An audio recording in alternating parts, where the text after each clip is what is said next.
Game 7 of the World Series, and the road team has the all-time record at 20-19, won the last 3. Trey Turner set to go, and so is Zach Greinke.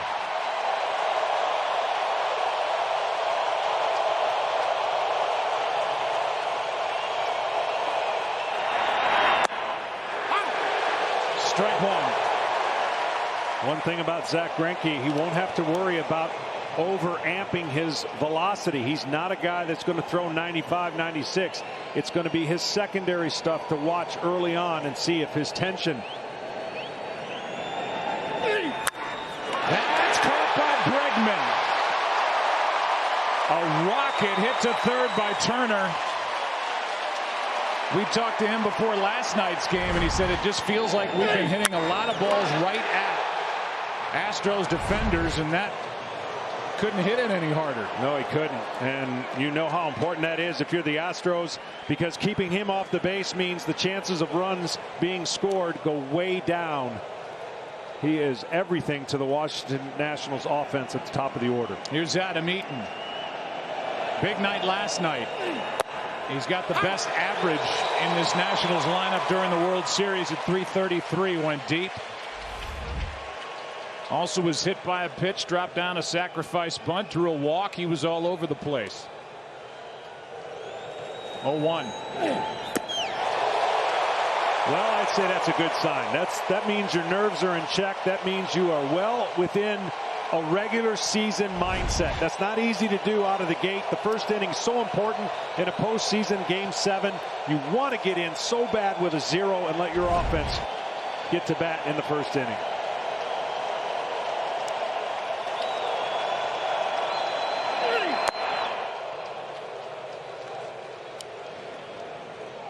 Talked about this during his Game 3 start. He used to live in the mid-90s.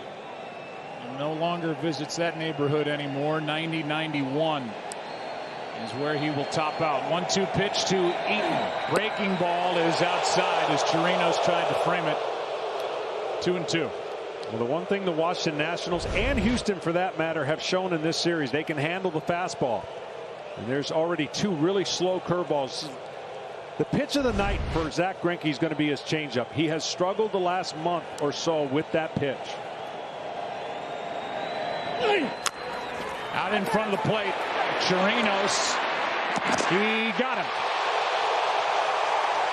And a strong play by Robinson Chirinos with a smile and a wink for his pitcher Greinke. 2 out. Yeah, that's a great play. You see, they watered down in front of home plate, and so that ball had a little mud on it. And the catcher gets out and makes a great play.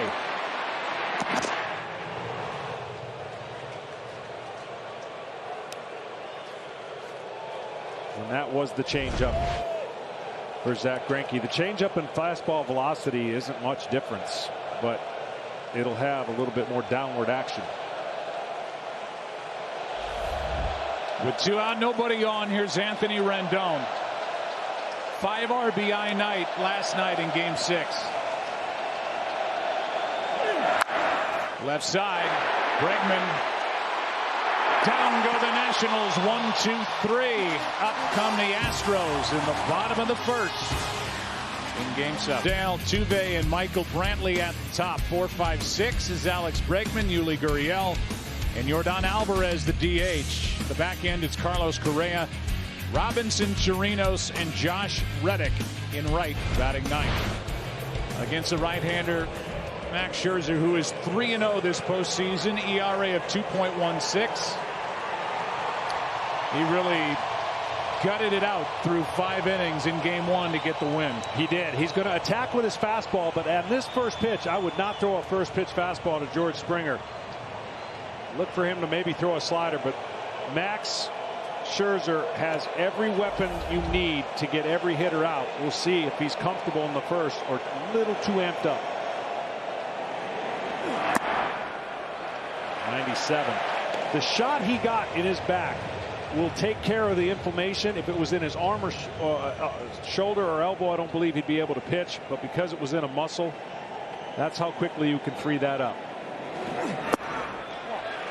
That's down. The count 2-0 on Springer, who jumped on an early delivery last night and hit a double off the wall and scored on a sac fly after a wild pitch. Sac fly by Altuve. He waits to hit next. Here comes a 2-0 from Scherzer. 2-1. That's that slider. It's so hard to pick up. The angle he throws, he's got a good changeup. He'll even throw a slower breaking ball. But he's in attack mode.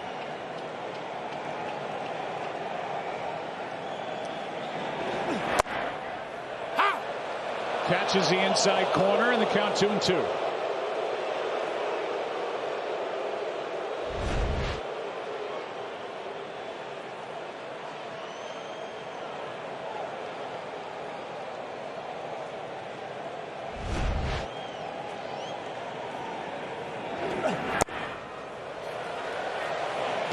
Full count. It's been the theme of the series. Full counts. Tons of them.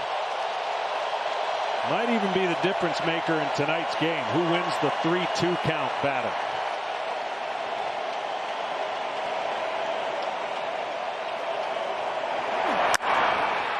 Springer skies one to center for Robles. And that's out number one. The home plate umpire is Jim Wolf. At first base, it's Doug Eddings. The crew chief, who started this World Series at second, has gone all the way back to second. It's Gary Cederstrom. James Hoy is at third. Lance Barksdale is down the left field line, and Sam Holbrook is in right.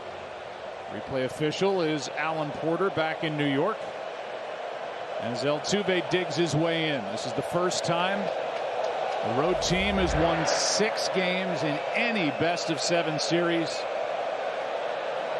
in Major League Baseball history, NHL history, NBA history. That's strike one, and the last 5 World Series have been clinched on the road. That includes A.J. Hinch and his Astros at Dodger Stadium in Game 7 2 years ago. A 1 pitch to Altuve to the shortstop Turner. 2 down.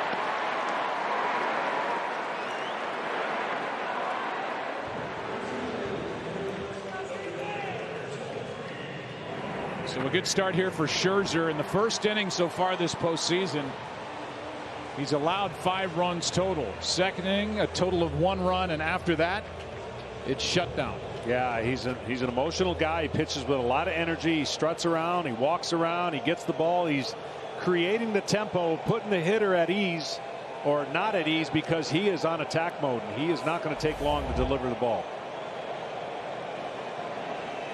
Here's Brantley, ball 1 outside. When we talked to George Springer before the game about Scherzer, he said he's unlike any other starter in that he gets it, stands on, and he's the one determining the tempo of how the at-bat's going to go.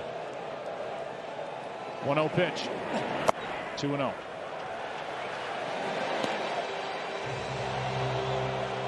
Brantley hitting .333 in this World Series. 8 hits, 24 at-bats.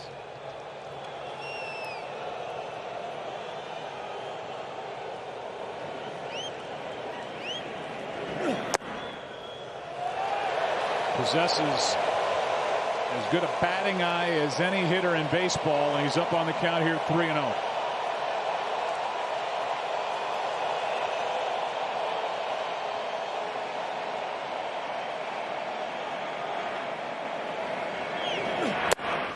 Three and 1. Astros are wearing their orange jerseys. Jerseys they wore in Game 7 in their win at Dodger Stadium in 2017. Who says baseball players are superstitious? 3-1 is outside and a 2-out walk. So that wasn't coincidence? I'm going to say no. Here comes Bregman. Last night, Alex Bregman hit a home run in the first inning and then decided to bring his luggage with him. And then Juan Soto said, okay. He went deep in the 5th, and he said, you're going to do it? I am too. Bregman was apologetic after the ball game to his manager was apologetic to the media. Juan Soto got a visit from his manager, Dave Martinez, who said that's not the way we play. As Scherzer drills the inside part of the plate for strike one. Well, this series is filled with all kinds of swings, all kinds of emotions, big hits, big plays, tremendous pitching performances, and sometimes you can get lost in some of that emotion.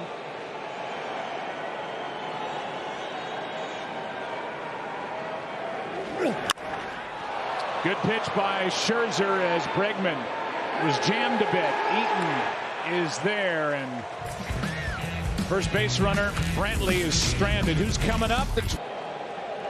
Will face him.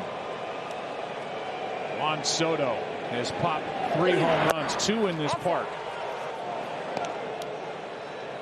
He went deep in game 1. He went deep last night. Combined 830 feet with those 2 home runs here at Minute Maid Park. That's down and in. The count 2-0. Well, he has gotten the attention of the Astros manager, A.J. Hinch, and the pitching staff. He's handled the fastball. We saw those 2 home runs, and they're going to have to slow it down to him. And this young man has been a marked man when he is not going to be the guy that beats you tonight.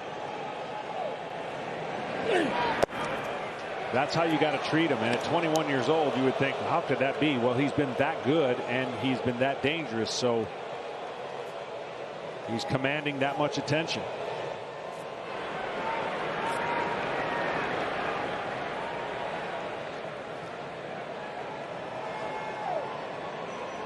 What's he doing on 3-0? He's taking strike 1 after taking a couple of steps to first. It's a little cool, believe it or not, here in the dome. The weather outside's a little bit colder than normal, so you may see some pitchers blowing on their hands and elements being a little bit different. 3-1 pitch. That's on a rope into right, and a leadoff base hit by Juan Soto. Now 8 for 24 at the plate with his 3 home runs, and he's on to start the second.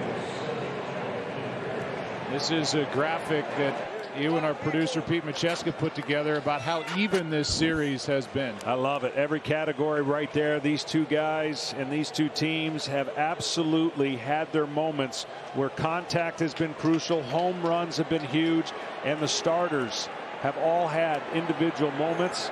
7 games to determine it. There's a ball low to Kendrick. When we talked to A.J. Hinch about Greinke before the game, he said, you know, what makes him so good and what you see a lot with Greinke is he's able to pitch his way through trouble.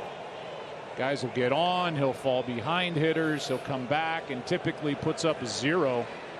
It was 8-1 after the Astros got him in the regular season, but this is game 7. How long is the leash? That's back to Greinke. Out at second, out at first, double play. And the 5-time Gold Glove Award winning pitcher takes care of that one easily.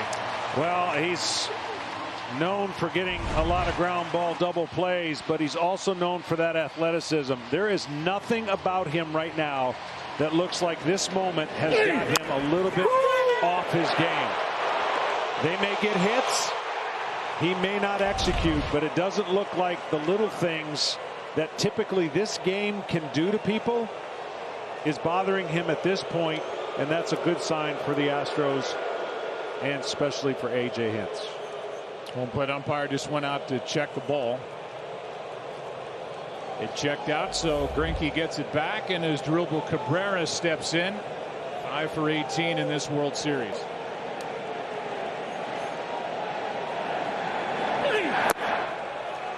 Down for ball 1. Game 7 mentally for everybody is going to be fatiguing. You're at the end of the rope in the season. Everybody's gas tank's a little empty. It's the one that can literally go pitch to pitch, batter to batter. And at the end of the day, attention to detail will be it'll feel like the longest game you've ever pitched, whether it's 3 innings, 4 innings. Sometimes you're in the 3rd inning, you feel like you're in the 7th. That's the difference between a game 7 and just a regular start, or even a postseason game that doesn't have an elimination tied to it.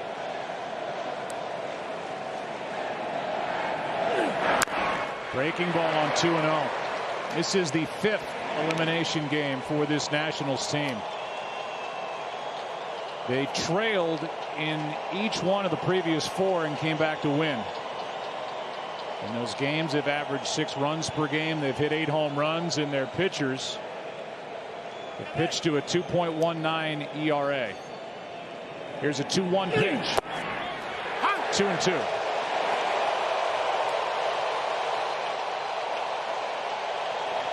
It's just unbelievable. I don't ever remember seeing a team as gritty and their ability to just keep fighting back. 2-2 pitch. Nice pick by Gurriel. And his stellar defense continues in this postseason. Bottom of the 2nd rolls in. Astros bat no score. Gurriel first up.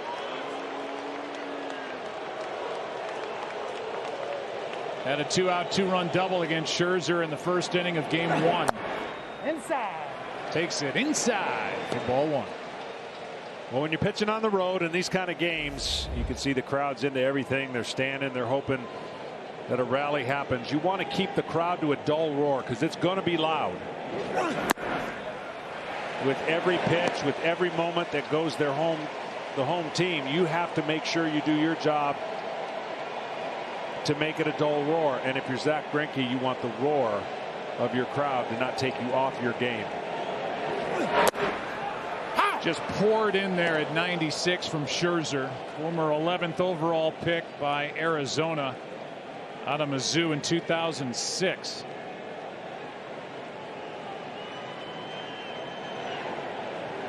Here's a 2-1. That's well hit into left. Back at the wall. It is gone.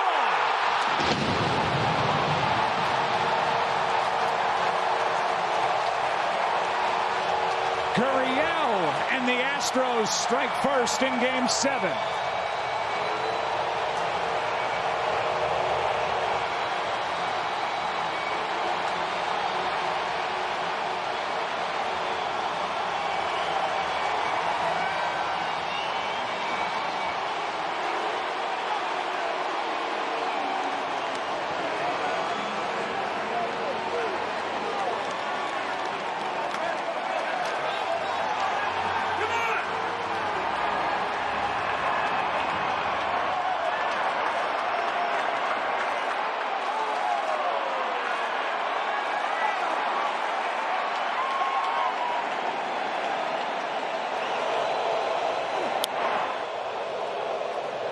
Yordan Alvarez goes after the first pitch and fouls it, strike 1. Unfortunately, that's not the dull roar. That was a slider that went more lateral movement than sharp movement, and Gurriel just deposited it. His first home run of this World Series. That's into right and a base hit for Yordan Alvarez. Let's go back to the home run by Yuli Gurriel. Fastball was strike down, and then that slider just stayed right in the middle, and it's a classic Gurriel kind of keep the bat in the zone as long as possible and then lift the ball in the air. Man, he can center some baseballs.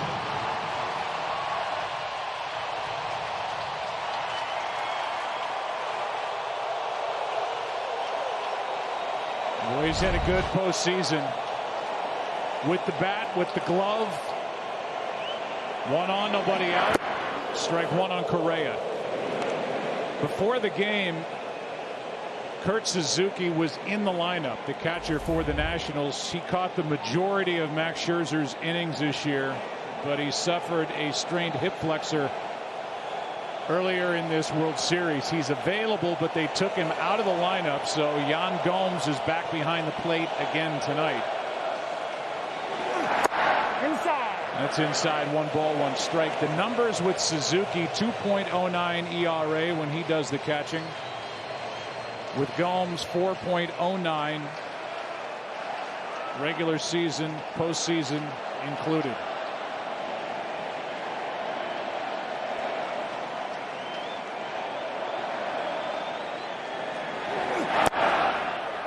In at the knees, strike 2 on Correa. That's where Max has been really good with his fastball, and that's why if he can get his changeup going with the height of that fastball and then he throws the changeup, the hitters are going to have no chance. But that changeup needs to be worked in. He's got to get the feel for that. Either that or some more breaking balls instead of the slider. The breaking balls a change of speed. There's the changeup right there.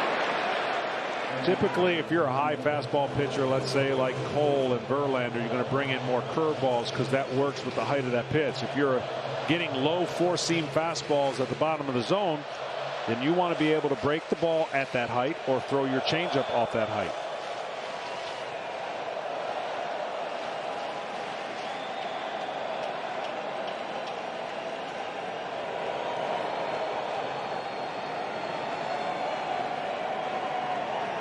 Another 1-2. Base hit right field. Alvarez will stop, and it's 2 on with nobody out. A homer, back-to-back singles, and the Astros have it cooking here in the second.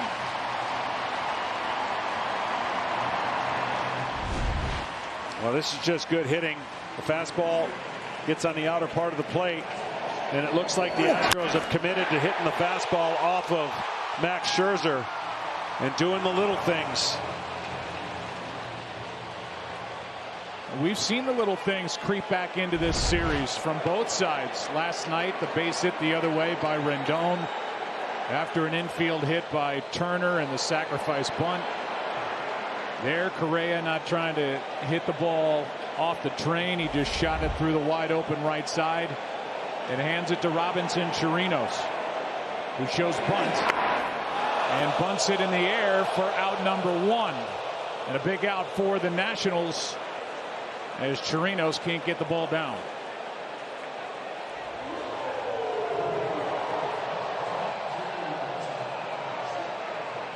He'll be disappointed with that because he had an opportunity to put runners in scoring position with second and third with Reddick. Chirinos with 2 home runs in this World Series, trying to get a bunt down, pops it up. Here's Reddick, 2 for 12, 1 RBI in this series against the Nationals.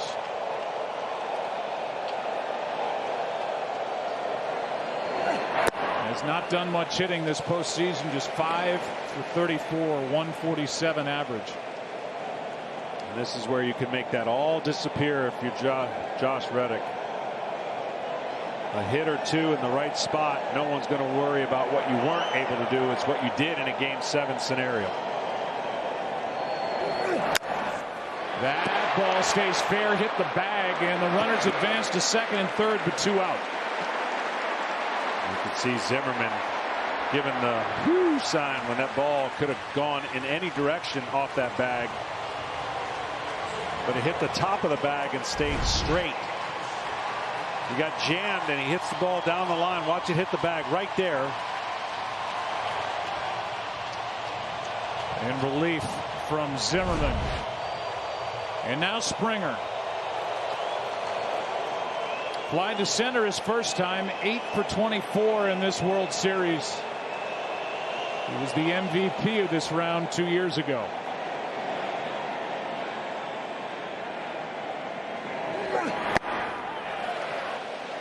Down for ball 1.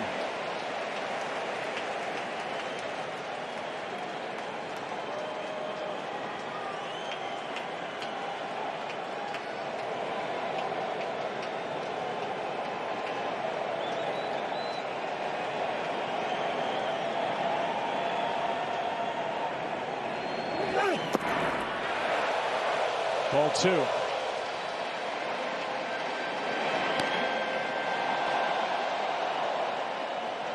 George Springer, the first player in history to have at least 5 extra base hits and 5 walks in multiple World Series.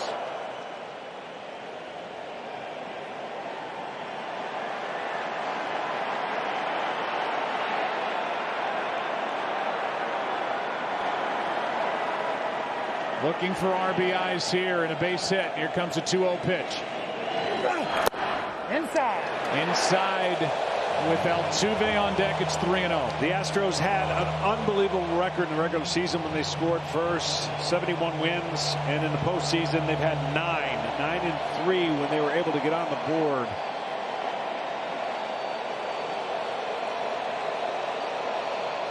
(72-18). They lead here, looking for more. Springer into left, hit it hard and right at Soto for the out. Couldn't hit it any harder in a sinking line drive. Juan Soto is there to make the catch. Right off the top of the grass. Gurriel led off with a home run to left. Astros have left 3 in the game and lead game 7 by 1. Off the second. Astros had runners at first and second. Nobody out after that. Did not score anymore. Good job by Scherzer to limit it to a 1-run inning. And here's Zimmerman taking strike 1 from Zach Greinke. This game has been tough on starting pitchers. In game 7, none have pitched more than 4 2/3 innings. Of the past 6 guys that have been able to start this game. So we'll see if anyone breaks that mode. And I know for Dave Martinez, he would love to get his horse through 5, and then he's got some weapons to line up. And of course, AJ's got a couple of weapons himself. That's outside, 2-1. The Astros are the first home team to score first in a World Series game 7 since the 2001 Diamondbacks against the Yankees. Wow. And that had a happy ending for the home team that night. Here's a 2-1 pitch. Breaking ball is hit off the end of the bat. Greinke looks like he's pitching in the middle of May. 1 down. This World Series has shown the postseason is anything but predictable, and this year more than 600,000 fans tried to predict how October would unfold in the MLB postseason bracket challenge presented by MGM Resorts. As we play game 7, less than 400 entries remain intact with $250,000 on the line. How's that possible? How could 400 still be in play when this has never happened like this? Amazing. Some smart people out there. I would agree. I mean, as Gomes takes a strike, yeah, we've seen history. It's never happened before. Road team has won each of the first 6 games. And yet there are still perfect brackets out there.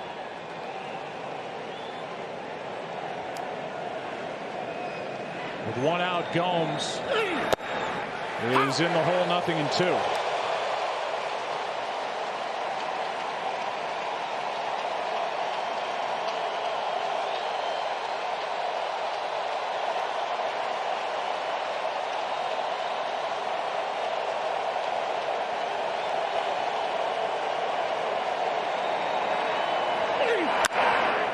Into center at Springer, 2 out.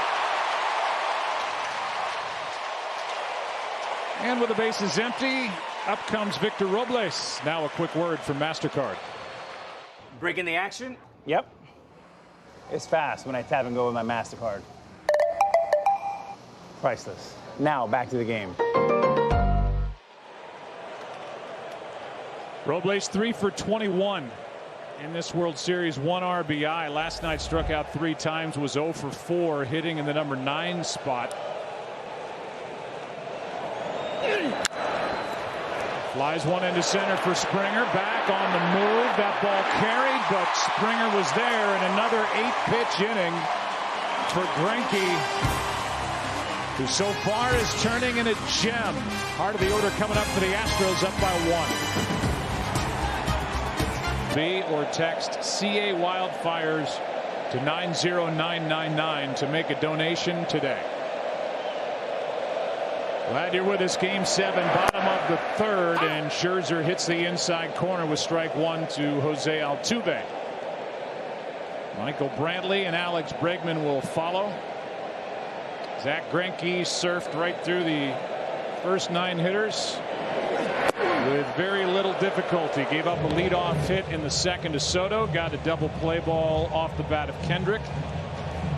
Greinke's faced the minimum through 3. He's thrown only 28 pitches. Scherzer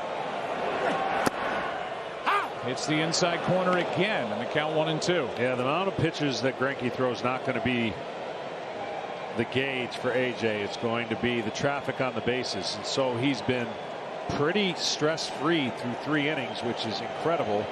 Scherzer's had to work really hard in his 2 innings of work.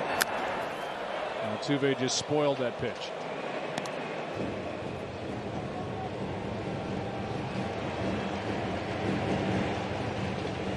"24 hits this postseason for Altuve." We talked about it last night. The all-time record in one postseason for total hits, 26, by Pablo Sandoval in 2014 of the Giants.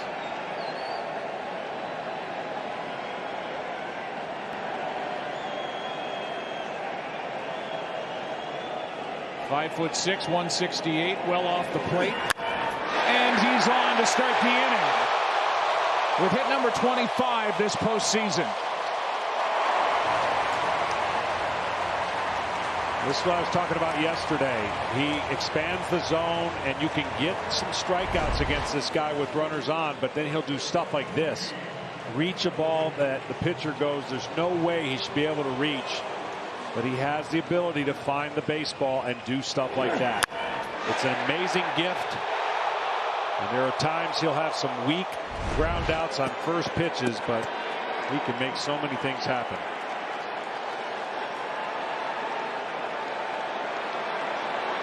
Michael Brantley now. Drew a walk his first time. Here's the thing we forget. We talk about the journey of the Nationals and how they faced all these elimination games and coming back and everything they did. The Houston Astros have not had an easy route. It looked like that against the Rays, up 2-0. They were pushed to the tilt in Game 5. A great series against the Yankees, pushed to the tilt in Game 6. Extra innings, almost went to Game 7. And now here they are, Game 7 against the Nationals. So as great of a year as they've had, and as dominating as a year they've had, they too have had to win some really, really clutch games to get to this point.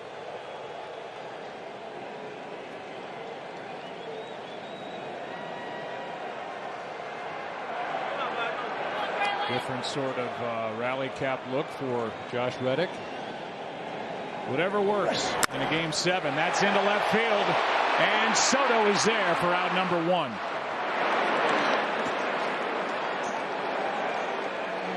The batter will be Bregman, who posted on his social media that earlier this afternoon he lost his grandfather. His mom's father passed away, and dedicating tonight's game and what he does to his grandpa.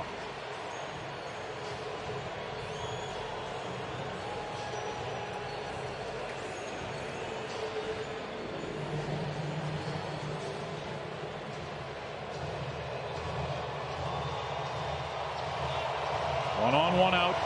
Bregman flied to right his first time. What A.J. Hinch wanted to make sure didn't happen after him carrying the bat down to first. The emotion of last night, him being apologetic for that, was that it would carry over into tonight's game.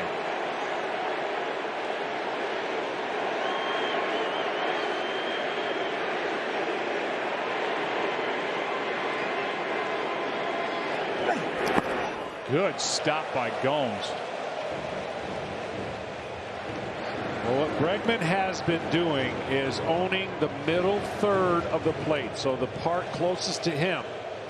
Any ball that has gotten in that area, for the most part, he has hit hard, whether it be the grand slam or the home run last night. They've been getting him out away, and they've been getting him out in deep counts where he's staying a little patient, looking for his pitch.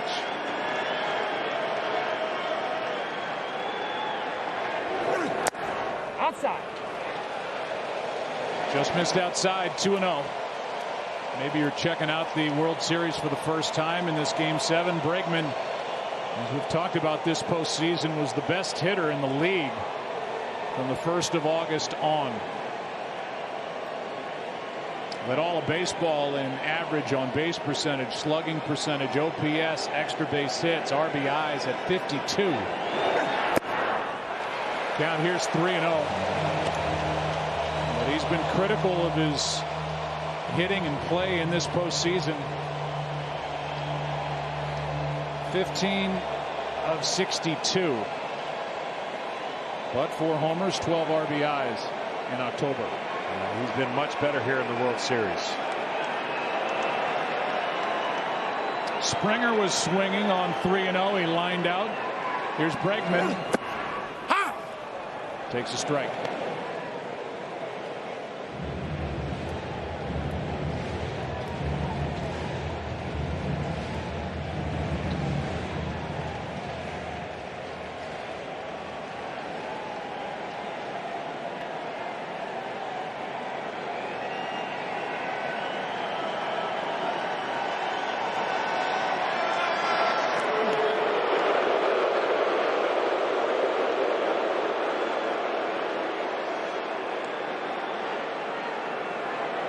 Altuve with 1 stolen base, 1 caught stealing in this World Series. Yeah, you mentioned we've seen a little bit of everything. Stolen bases.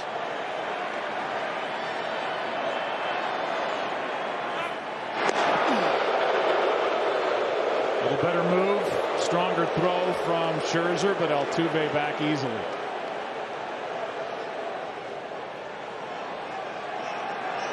The reason he's paying attention because it's a good running count, not a stolen base count, but a running count, knowing that Bregman will protect the strike zone and not expand it.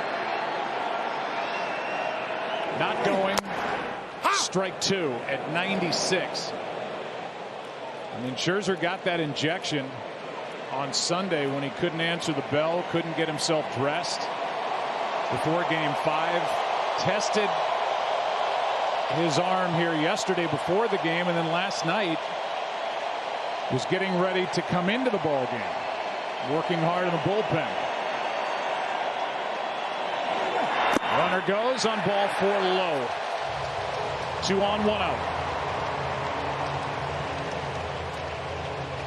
That'll bring in Gurriel, who has a double and a homer off Scherzer in this World Series. Statcast AI, powered by AWS. Yeah, that was just outstanding. Getting down and going to get it. Over 100 miles an hour. You see the distance it traveled. Awfully good left field for a lot of hitters. Right-handed hitters can get in trouble trying to hook the ball because it's shorter distance to left field. That's the home run ball from the second, as he led off inning number 2 with that blast into left. Ball 1. Yuli, the 3rd Cuban-born player with a home run in a World Series Game 7. Tony Perez in 1975 for the Reds. Bert Campaneris in 73 with Oakland.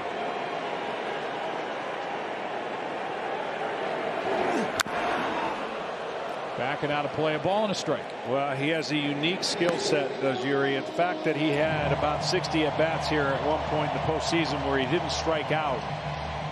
He's super tough to strike out. He can use every bit of the field. And even though he was having some rough luck hitting the ball hard with not much results, those results have come in the World Series. Yeah, earlier this postseason, he finished off a stretch of 64 straight postseason at bats without a strikeout. And he's up on the count here, 2-1.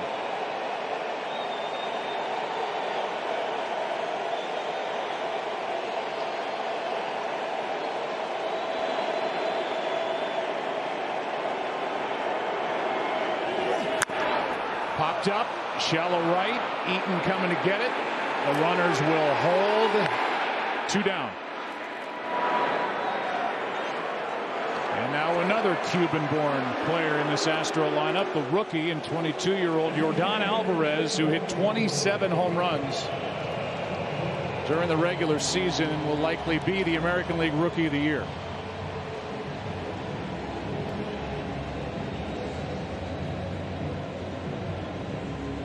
Game one for Max Scherzer, he was all over the place. It was literally a fight to try to keep the game within reach, and he did it somehow. He had traffic on the bases. He was pulling his fastball, spiking his changeup in the ground.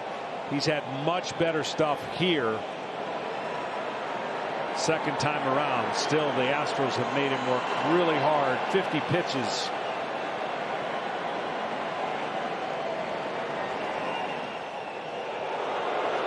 We'll look back at Altuve.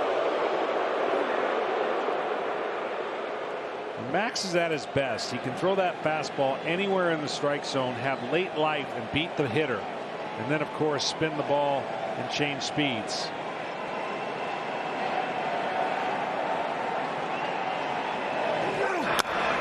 Foul back. He doesn't have to be location conscious most of the time.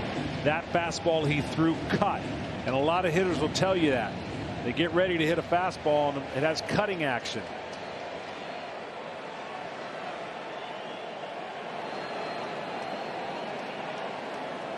He's not holding back, in other words.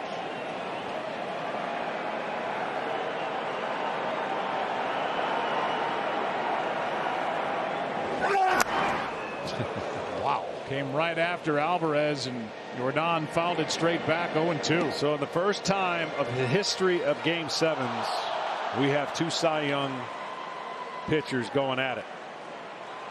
The disparity between the fastballs are quite obvious, but both of them will grunt to get it done. Greinke winning the Cy Young with Kansas City in 09. Scherzer, a three-time Cy Young Award winner, twice with Washington. His 0-2. And you said it during our open, and it bears repeating. One of the few guys who seems to have outperformed his huge long-term contract that he signed before the 2015 season. And I can remember players coming out when he turned down that deal in Detroit going, what is he thinking? A 1-2. 2-2. What he was thinking is it worked out.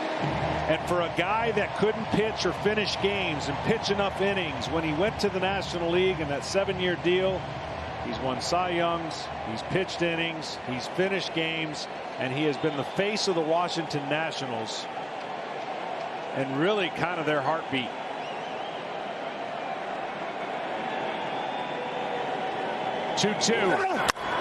High fly ball to center. Robles is back on the track to end the inning. And we're through 3. Astros have left 5 and lead by 1. Thing on the Gurriel home run. Our player resume sponsored by Indeed, and you touched on this earlier. As Trey Turner goes, so go the Nationals. In the 11 wins this postseason, he's hit .313, scored 10 runs. In their 5 losses this postseason, hasn't scored a run, and has hit under 100. He lined out to third his first time up, takes a strike.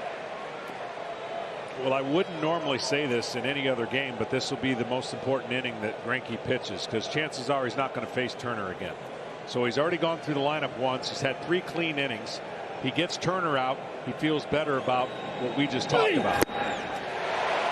He's just kept him off balance so far. In game number 3, Greinke had 65 pitches after 3 innings. Tonight, 28. And he's faced the minimum. First starter to face the minimum through 3 innings in a World Series Game 7 since Curt Schilling in 2001 for Arizona against the Yankees. 0-2 pitch is in the dirt. That last pitch he threw was one of the nastiest changeups he's thrown in a long time, and you just hope, if you're Zach, that feeling and that connectivity comes back.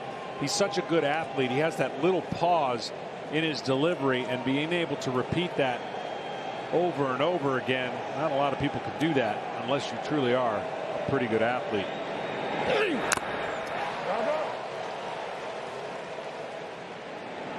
what he's learned to do when he's lost his fastball. He has a little cut action to his fastball, every once in a while two-seamer. And he works both sides of the plate. When he misses in the middle, it's not good for him. Other guys can get away with it. He will not at this point in his career.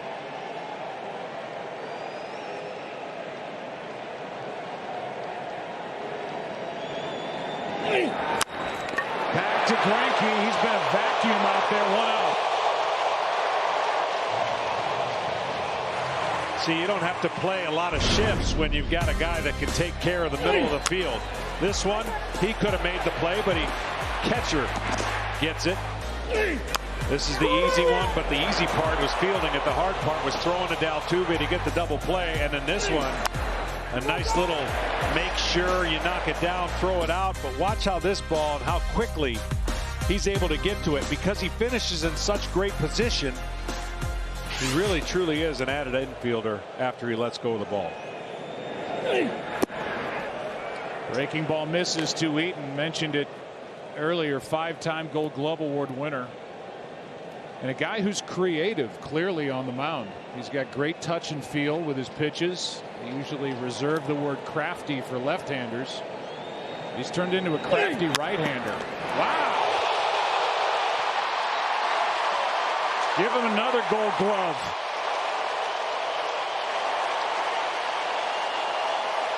Two out.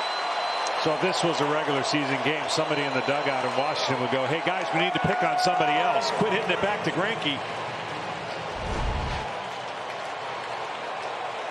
But again, good finish, good reaction, no stress. Man, you couldn't ask for a better start for Zack Greinke, A.J. Hinch, and his decision making and the confidence of this crowd.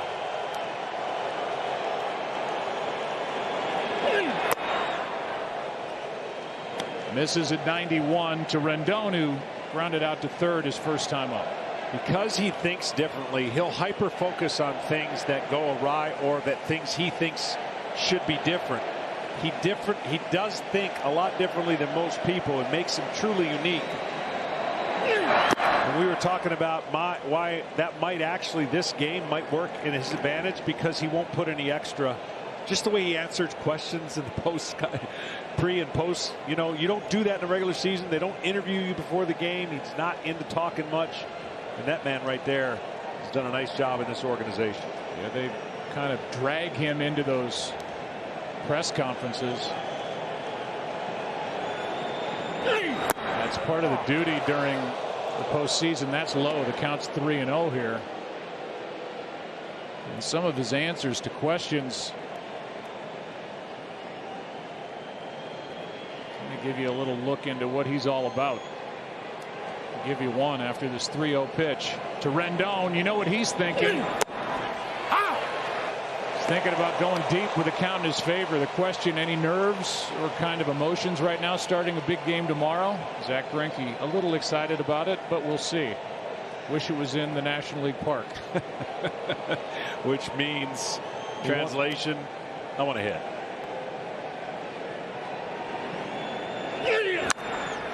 That's fouled away. And no answers are really any longer than that. You ever fantasize about pitching in a Game 7 World Series? Probably. I can't remember doing that at the moment, but probably. Okay.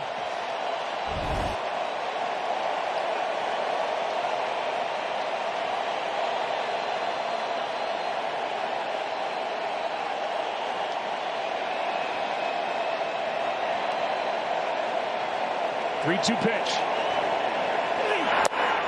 What a start in Game 7 for the 36-year-old Zack Greinke. He's faced the minimum through 4. And he and the Astros lead 1-0. Gurriel has gone deep. And then shutdown pitching by Zack Greinke is taking care of Washington so far, but a long way to go tonight. Strike one on Correa, underway in the bottom of the 4th. Bottom 3 in the lineup for Houston against Max Scherzer. And any questions about how the 35-year-old would get along here after the cortisone injection and the muscle spasms in his back, upper back and neck have been answered. Throwing hard, throwing well, better than he did in game 1.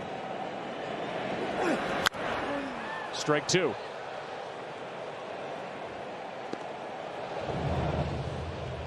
Correa bounced a base hit through the right side his first time up, and a little more conventional defensive alignment on the infield than during that at bat when Alvarez was on at first with nobody out.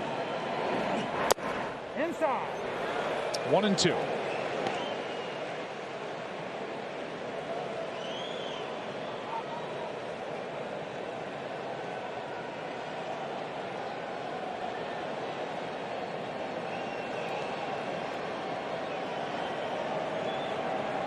One-two pitch. Same spot, 2-2. Well, Scherzer has the ability for this moment to go as long as he needs to because he trains for this moment. He's one of those guys, throwback guy that still runs a lot. We talked about his motor and how he generates so much on the mound. A lot of energy. Now there's a major difference between these two besides their stuff. It's how they finish. And Scherzer's going to give you everything he's got. Not like Goose Gossage, but he's going to give you legs, arms, and then when he finishes, his head's going to drop straight down, and he won't be able to see as quickly as Greinke does. So the ball up the middle will be a little tougher for a guy like Max Scherzer when he fully goes through his delivery. It was 0-2. Here comes another 2-2 pitch. Correa to the right side again. Cabrera, a nice play to his left. One down.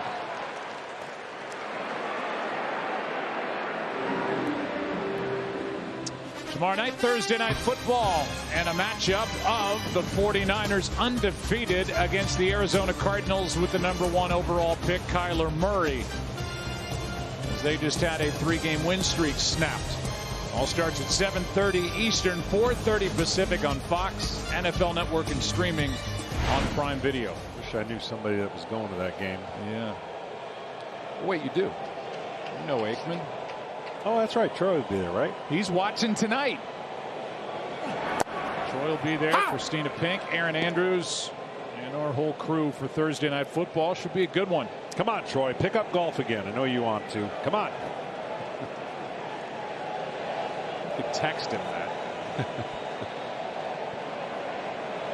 Chirinos tried to bunt his first time, popped it up, and now he's in the hole, 0-2.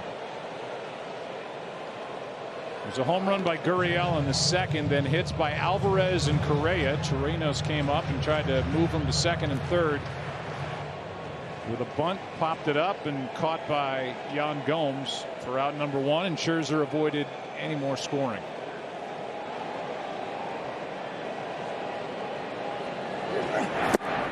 A strikeout, and the first of the night for Scherzer. 2 out here in the 4th. Good sign for Max.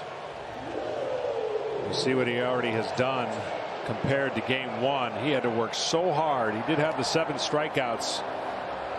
He gave up those 2 runs in the first inning. For Max Scherzer and most guys, and people will ask, why do some of the best pitchers in the game struggle early and then they get locked in later?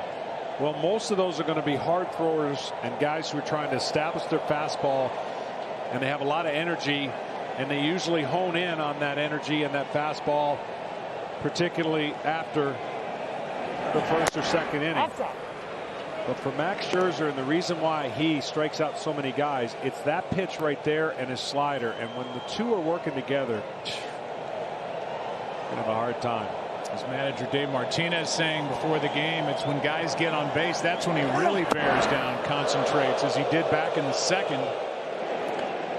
He also stranded 2 in the 3rd, and the Astros have left 5 runners on tonight, as the count's 2-0 here on Reddick.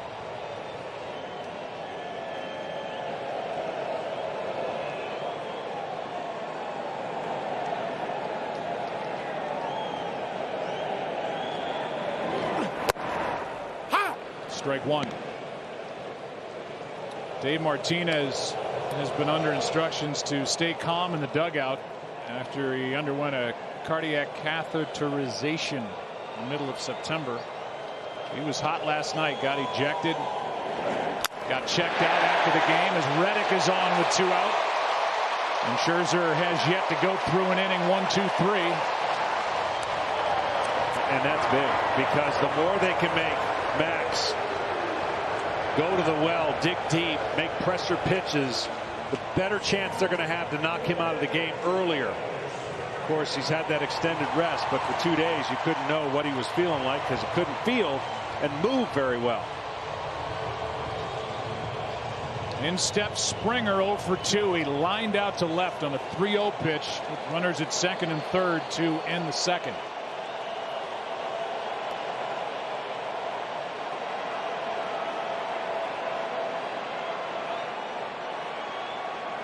Springer is one guy who doesn't pay any attention to the data that's provided to these hitters with regard to count and trends. Pitches that certain pitchers throw on certain counts. He just wants to see it and hit it. And he sees that one down and in, ball 1. Yeah, it was unique getting to talk to him, and I just asked him, you know, what percentage of times do you go to the plate looking for a pitch, sitting on a pitch, based on what the pitcher was trying to do to you from one bat to the next? He goes, I really don't do that at all. I can't afford to do that. It's not my style. It doesn't work for me.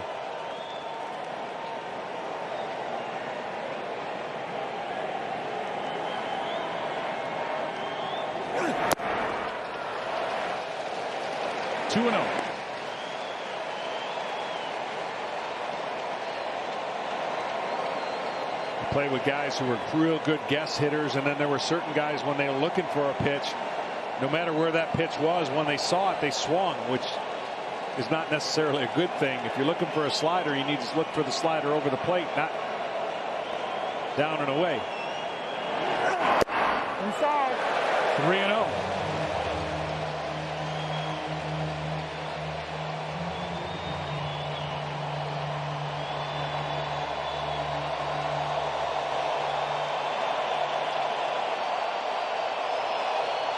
He's already cut it loose once on 3-0 in this game.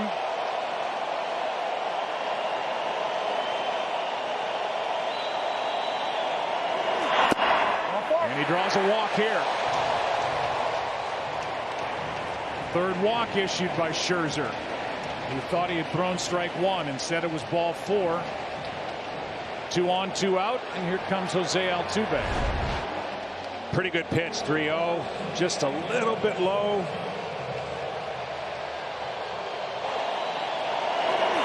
Springer wanted to make sure.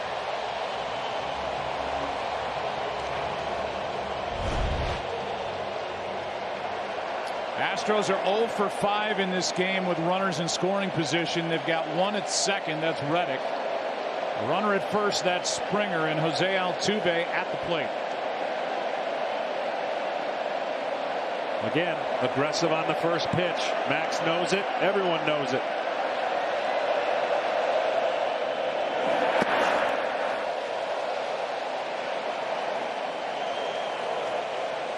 Those are the ones, Joe, that he pulls. That's the changeup, and when it starts over the middle of the plate and he doesn't pull it, hitters will come out of their shoes. But when he pulls it, the hitter can recognize that that ball is away. It's not coming back, and it'll end up being a ball.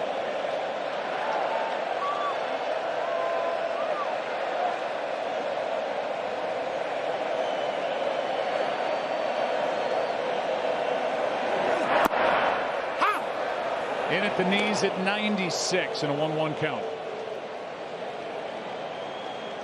Altuve, one of the shorter guys in the league, but one of the best high ball hitters in the league, and that's where you have to keep the ball to him. He's looking middle of the belt and even sometimes higher, the way that he can get on top and just smoke a high fastball. Another good block by Gomes.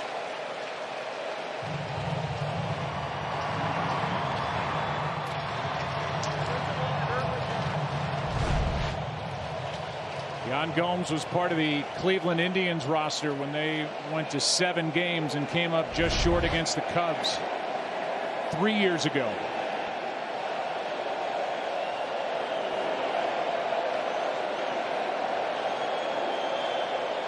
Here's a 2-1 pitch.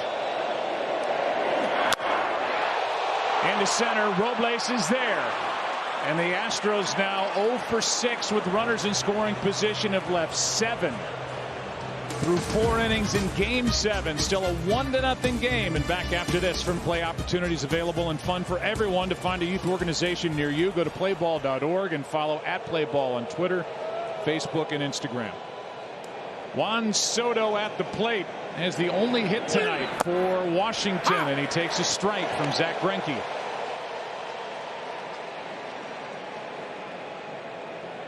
Soto, then Kendrick, then Cabrera.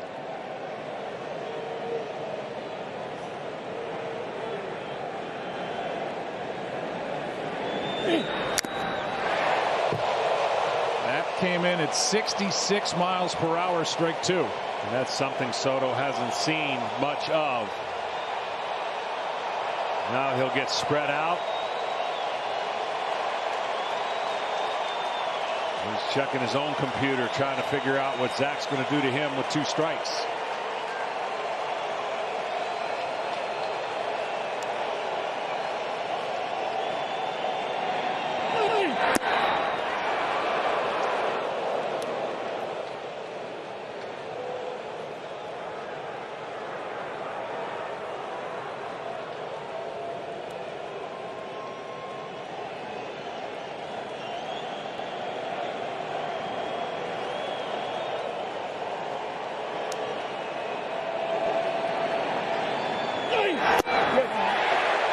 He went out number 1 in the 5th.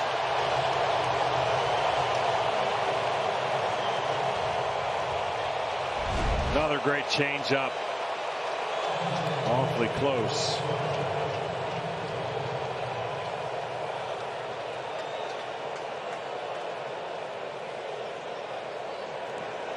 Rendon struck out to end the top of the 4th. Soto strikes out to start the top of the 5th. Here's Howie Kendrick, the DH.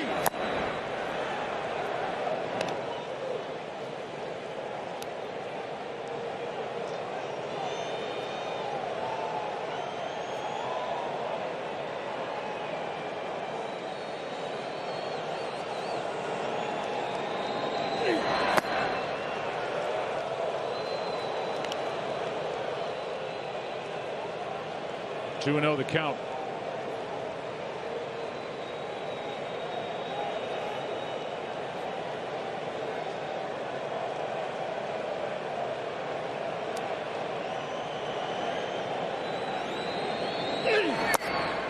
How? 2-1. Zach doesn't throw many pitches straight, and that's why he can still pitch in this league for a few more years, because he can hit both sides of the plate. He has great variety of speeds between his slowest pitch and his fastest pitch. Boy, Kendrick totally off balance and not ready for that pitch at 89. 2-2. And see, to hitters, it seems like 95, because he slows you down with sliders and curveballs and changeups, and then he speeds it up. And it only is 89 miles an hour, but to the hitter, he doesn't know that. He's looking slow, reacting. Full count. He is signed for another couple of years, which gives the Astros some protection with the expected departure of Garrett Cole, who's about to test the free agent waters at the age of 29 and cash in big. Garrett Cole is available to work tonight on 2 days rest out of the bullpen. 3-2 pitch. A 1-out walk. And the first walk handed out tonight by Greinke. Bottom of the zone where he wanted it, and a good take by Howie Kendrick. I mean, this is just an inch. Right there. A little bit down.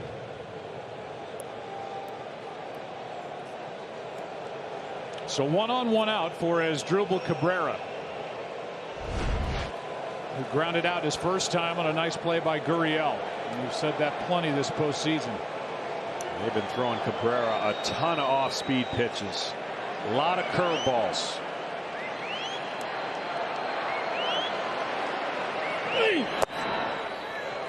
That's outside. Tom, give us more on Greinke and maybe this home plate umpire. Yeah, that curveball you mentioned. Nobody this year threw more pitches under 70 miles an hour than Zack Greinke. What's interesting is playing for the Milwaukee Brewers in 2011, he had a running bet with Randy Wolf on who could throw the slowest curveball. Randy Wolf won the bet 59 miles an hour. That's his brother, Jim Wolf, behind the plate tonight. Now, Jim Wolf is there tonight because he graded out #1 this season on balls and strike calls. That includes the job he did in the League Division Series. And tonight, I got to say, he's doing a terrific job because we haven't talked about the umpire too much in balls and strikes tonight. Yeah, we had to wait for Game 7. 1-1 pitch is outside, 2-1.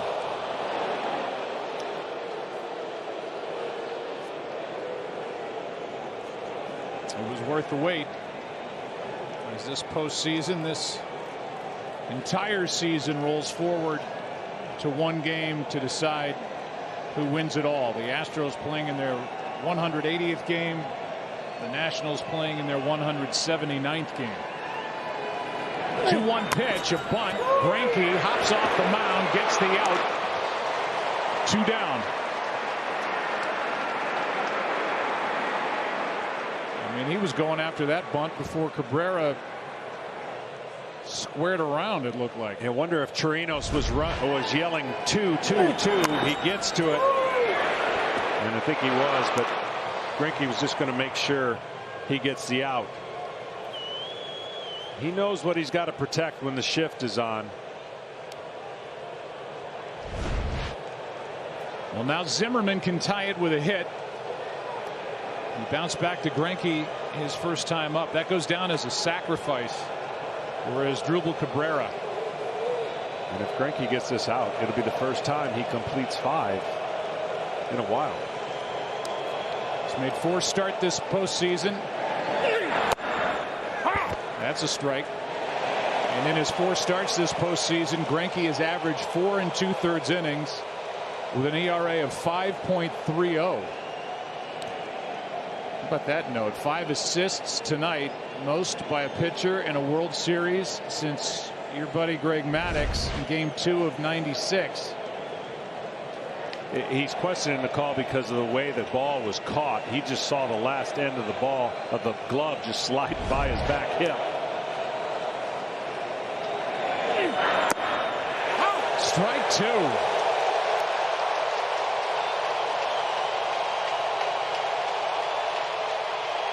Now in Zimmerman's mind, the plate just got 4 feet wide because he saw the glove on the inside part of the plate off, and now he saw one off on the outside part of the plate. And he's in the hole 0-2. Pitch number 58 for ball 1.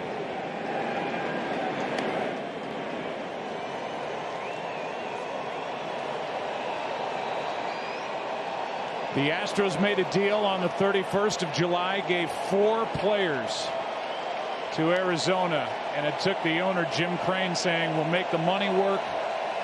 Throw in the 4th player. We need Greinke. And here he is, Game 7 for the Astros. Biggest start of his life. And he is through 5.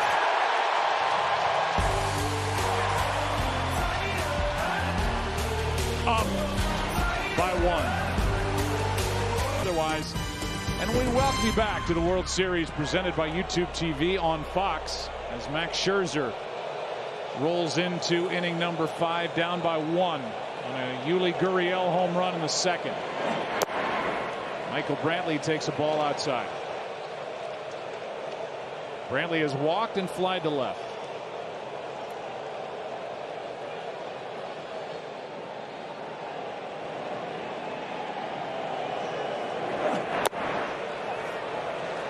(2-0).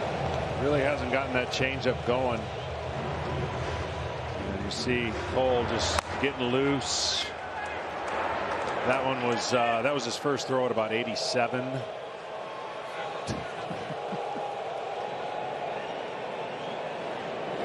2-0 count. Ground ball right side, base hit through the shift.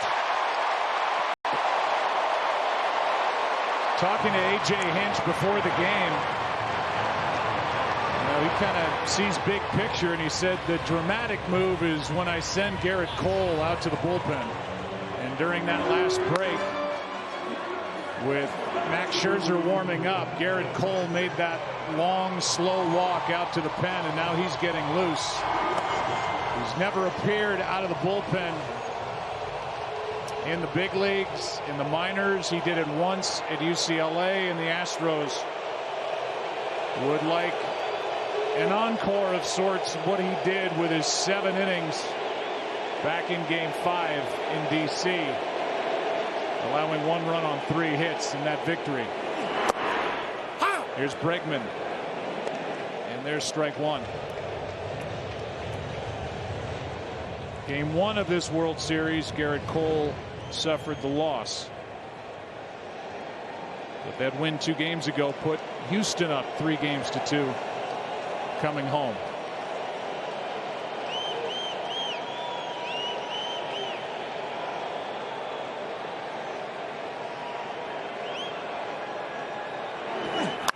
Foul. If you throw it far enough in, that's all he can do for Mr. Bregman, but he sure loves the ball in, and so Max established that pitch in there. We'll see if he goes away.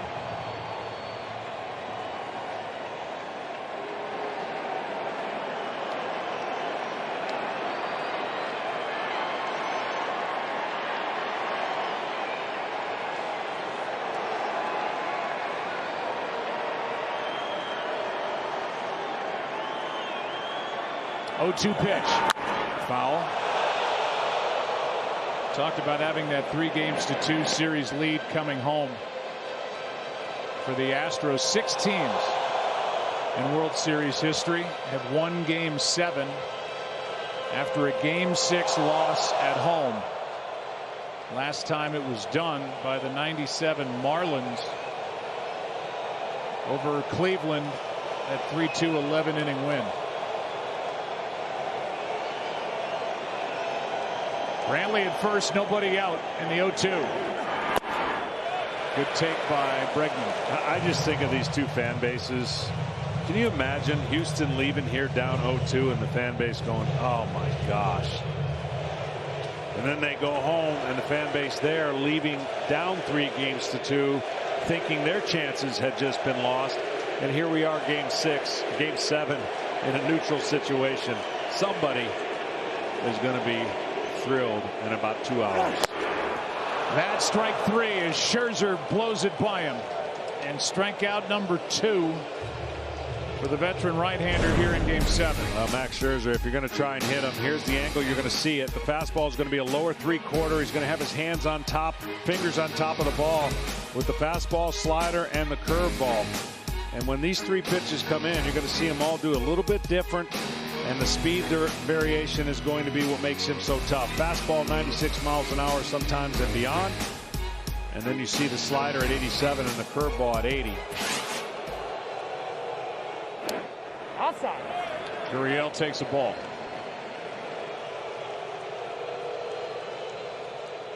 The late life is what makes Max special, and he has been pitching the last month, probably or 2, battling the previous injury he had in that upper back area and just fighting through games. It's not the late life four-seam kind of rising fastball.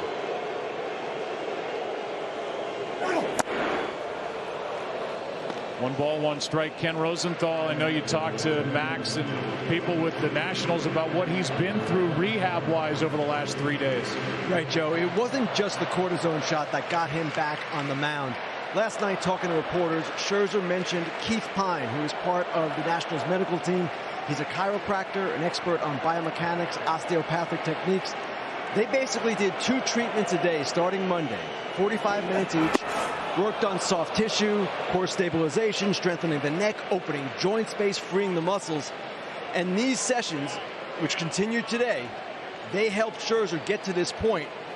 It was really a combination of things. The shot, the treatment, and here's Max pitching in the 5th inning of Game 7.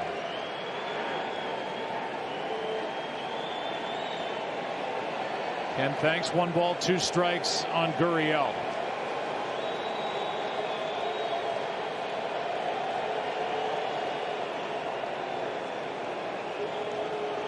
And the reason that's so important to Max, you can see the effort he gives when he throws a baseball, and he exerts, and that neck snaps down when he lets go of the ball and actually goes away from home plate. And then, of course, he looks back as fast as he can to see what happens. Left side, Turner. Good play out over to first, safe. And the inning continues.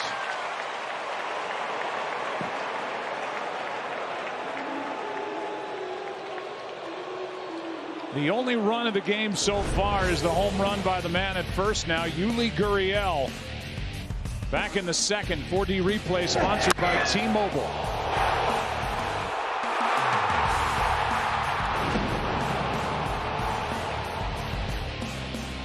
And a great moment. The father and son out there and left. Nice catch. And Gurriel just beat that relay to first. And that allows Jordan Alvarez a chance to hit. He homered in support of Garrett Cole in Game 5 at Nationals Park and takes ball 1.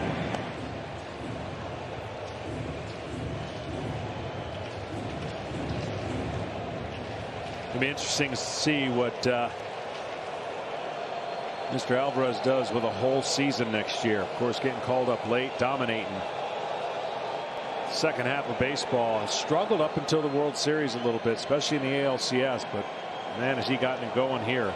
Sat out a couple games because of the National League, and then with Garrett Cole on the mound, strikeout pitcher, not much needed from the defense from Alvarez. He was able to break out of it. Came up in mid-June, hit 27 big league home runs. 1 in this World Series, and takes inside. Count 2-0.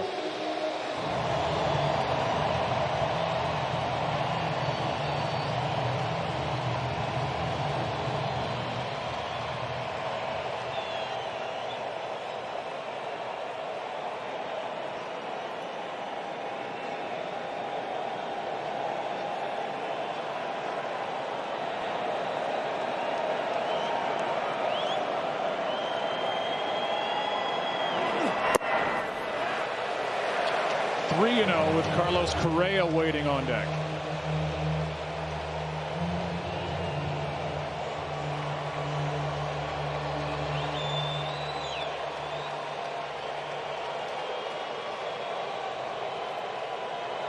I'd say he's swinging on 3-0. Yes, yes, he should.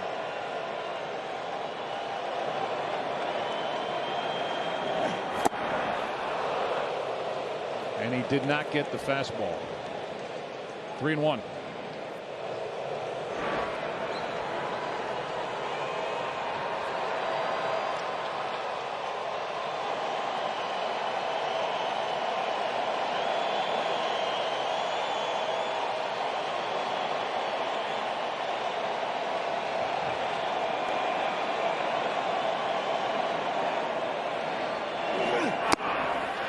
That'll put 2 on. With 2 out for Carlos Correa. And now a quick word from Roman Health. Get started with your free online visit at GetRoman.com/TV. Roman, proud partner of Major League Baseball. Here's Correa. Scherzer walked 3 in Game 1. He's walked 4 tonight. His pitch count at 93. Nationals have Patrick Corbin in their bullpen. They have Anibal Sanchez in their bullpen. And they trust 2 late inning relievers in their pen, Daniel Hudson and Sean Doolittle. 2 on here for the Astros, up by 1. And a strike hits the inside corner. More than likely, Dave Martinez would love to have Corbin start an inning and not come in the middle of the inning. So it'll be interesting to see how he navigates if he needs to get Max out during the middle of an inning. And that's what Martinez, the manager, Dave, was talking about with regard to Scherzer. The opponent's 1 for 27 with runners in scoring position. That's when Max really bears down, and he's 0-2 on Carlos Correa.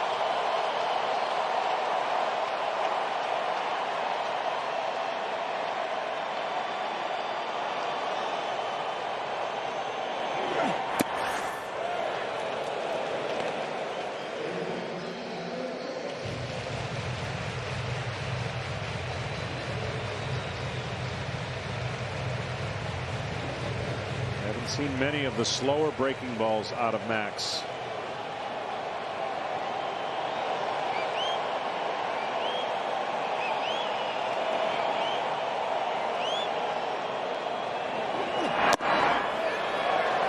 Two and two.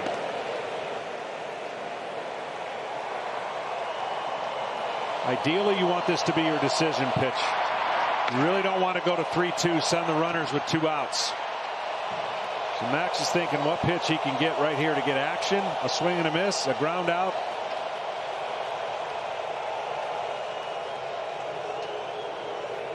And uncharacteristically, the Houston Astros, which had been so good at home, 3 for 27.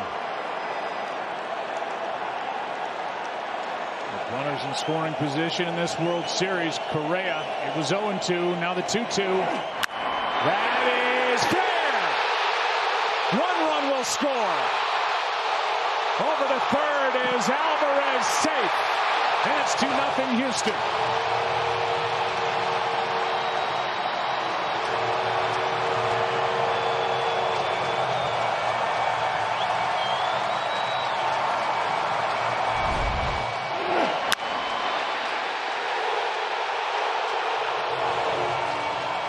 The best third baseman's in the game, one of the best.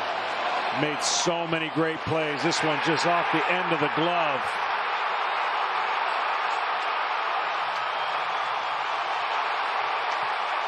Alvarez went first to third and just got in under the tag.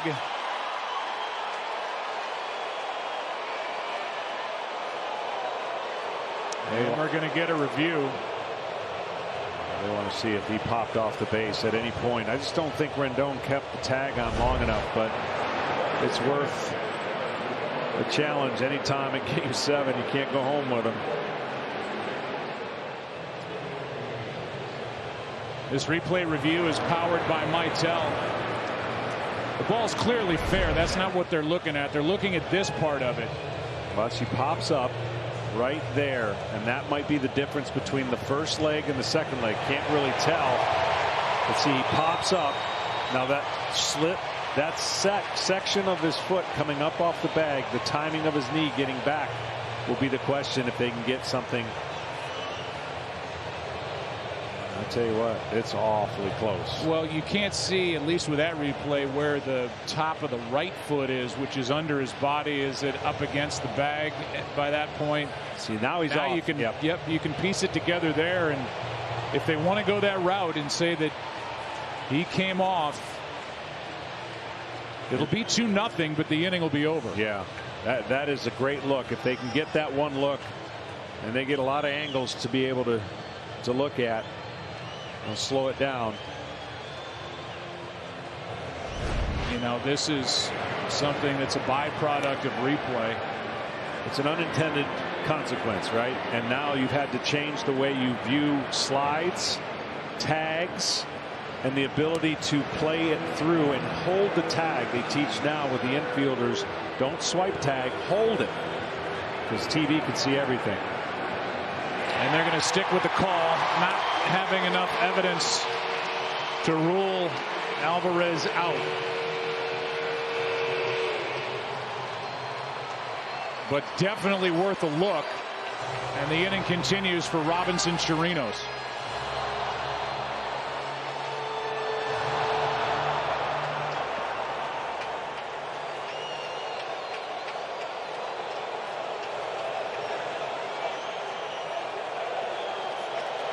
A 1-minute 52-second delay to look at that No change in the call.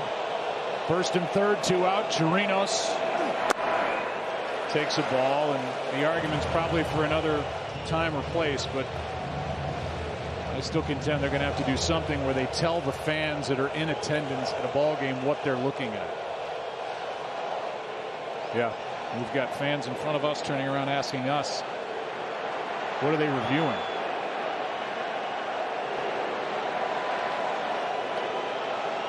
First and third, 2 out.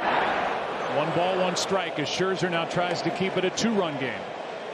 Big hit by Correa. Does not have many hits this series or this postseason. He's made them count when he is connected. 2 hits tonight in Game 7 and now 9 RBIs this postseason.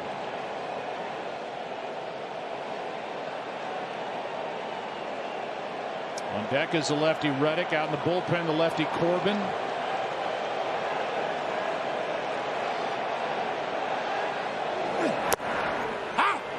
Good fastball from Scherzer, strike 2. It's just amazing in these games when it's tight and then that 1 run gets added. It feels so huge for the team that has the lead. And then at this point in the game, you realize any added runs just seems like an eternity. When in the regular season, both offenses have come back from far greater deficits. And we've already talked about what the Nationals have done in this postseason alone.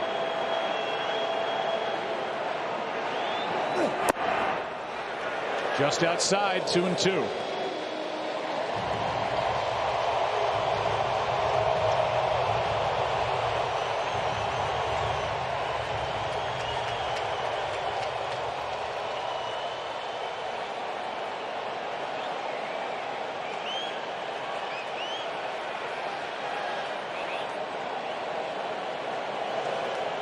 They could have taken all the seats away in this stadium. I don't think any of the fans would have cared.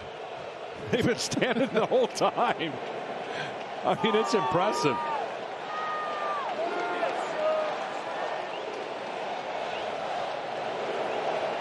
Here comes a 2-2. A swing and a miss. The strikeout ends the inning.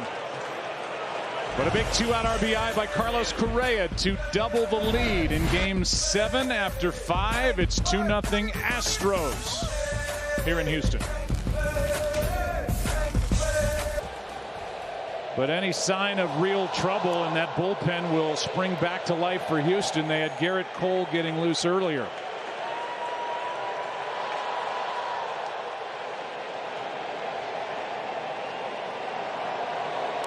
Astros have stranded 9 runners on. Nationals have left 1. Gomes goes after the first pitch. 1 out in the 6th. Tonight's telecast is sponsored by T-Mobile. Its newest signal is more powerful, more reliable, and goes farther than ever. And it's built 5G ready. And by Geico, happy Geicoing. Halloween is tomorrow. Time for a last-minute costume for number 29 in your program, number 1 in your hearts, John Small. Yeah. Here's Robles. Strike 1. Well, the Nationals may just exactly play to their playbook. They were down late in a lot of these games, so they still got a lot more innings to come back. They have it in them. And the Astros would like to get a little more cushion on these guys. Check swing didn't go. A ball and a strike. Washington down 3-1 in the bottom of the 8th in the wild card game, facing Josh Hader. And Soto delivered a base hit to right, an error. The base is cleared. They won 4-3. That was to get to the division series against the Dodgers. There's another strike, and they were down 2-1 to LA. Down 3-1 in the top of the 8th inning in Game 5 in Los Angeles, and had back-to-back home runs by Rendon and Soto to tie the game, and won it on the grand slam by Kendrick in the 10th. 1-2 pitch. Check swing. Gurriel. Easy play. 2 down. But they weren't facing this version of Zach Greinke any of those games. No, they weren't. And there's been a lot of soft contact, which tells you his late movement and his pitch selection has been outstanding. You see those slow curveballs, and then you see something that looks straight, but it really isn't. He's had some check swing hits and a lot of ground balls, and really right now he's been in total control of every aspect of this game. And a strike to Trey Turner. I cannot remember any fastball so far tonight that has been center cut. It's either been in the right hand corner of the box, the left hand corner of the box. He's done a nice job pitching to that low line. This is the start of his life. Yes, it is.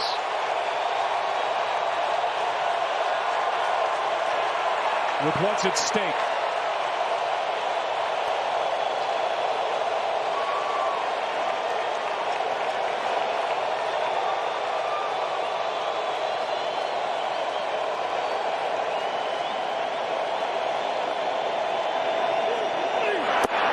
The start of his life.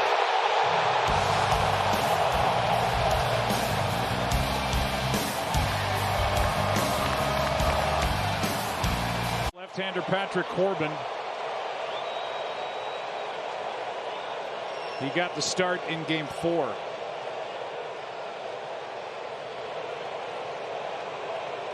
Took the loss, went 6, allowed 4 runs on 7 hits. Takes over for Scherzer, and Jake Marisnick is off the bench to bat for Josh Reddick. Yeah, AJ's going to put in his best defensive outfield option and take his chances holding this lead, hoping that they maybe add a few. That misses 2-0. Marisnick is 3 for 9 this postseason, 2 for 6 in this World Series. Corbin has appeared out of the bullpen as a starter, now back out of the bullpen. Strike 1. He signed a nice big deal with the Nationals, and he has been used in a lot of situations in this postseason. Not that easy for a young man. I know he might have done it a couple times early, but he has that electric slider, that disappearing slider. He wants to work on the inside part of the plate to a right-hander. Fastballs, got to throw strikes with him. I think the lack of length from starters in a game 7 surprised you, John. This is the first World Series game 7 in which both starters went at least 5 since that 0-1 World Series. Wow. Roger Clemens and Curt Schilling. That's into left field, and Marisnick starts the 6th with a base hit.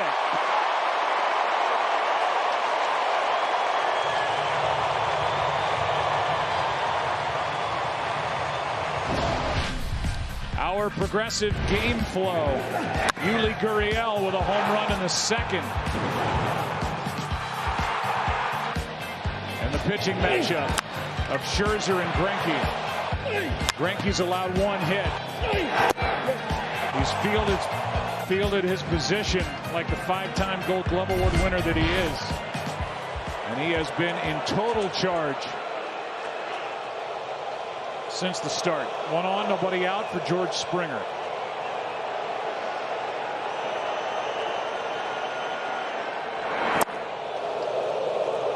Strike 1. George Springer told us he loves to let it fly. He definitely let it loose right there. He will take some aggressive swings, and the power is through the roof for this young man as he has kind of changed what a leadoff hitter is in our game today. He's hit 43 home runs, including the postseason 4 in October after 39 out of that leadoff spot.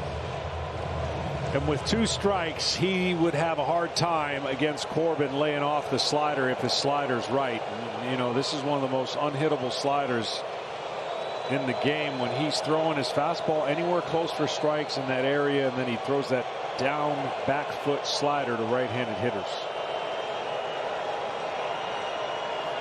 0-2. Ooh, that's a good take. I don't know if he got a good look at it, but Corbin was probably surprised he didn't swing at this pitch. It was on the plate for a long time.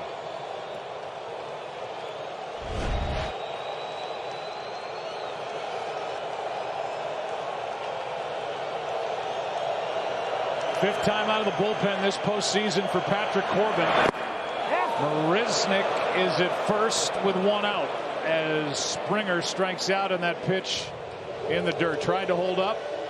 They didn't even have to appeal. 1 on, 1 out. And that's what I'm saying with 2 strikes. When you get 2 strikes against Corbin, you're going to have to be awfully good, because he is going to bury that pitch in there, and it is so difficult because he throws so hard as a left-hander. You tell yourself to not miss the fastball, but you end up missing the slider. Altuve. Altuve might hit one that bounces.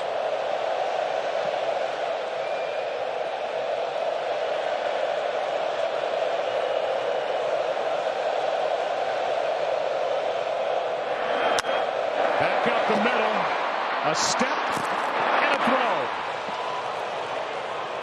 And Marisnick slides into Cabrera. Both are okay. And game number 7 goes into inning number 7 with a heart of the order coming up. Back after this from your local Fox station. Fight took place. A ticket to a World Series game at Griffith Stadium cost $5.50. And each Washington player received a winning share of just under $6,000. This franchise, that's known as the Washington Nationals, started in Montreal as an expansion team in 1969. 51st year of existence. They've been in D.C. since 2005. And they're trailing here to Zach Greinke in the 7th inning of Game 7 by 2. And 2 quick strikes on Adam Eaton. Jake Marisnick takes over in center. That moves Springer to right. There is action for the Astros in their bullpen if Greinke needs help. And it's Will Harris.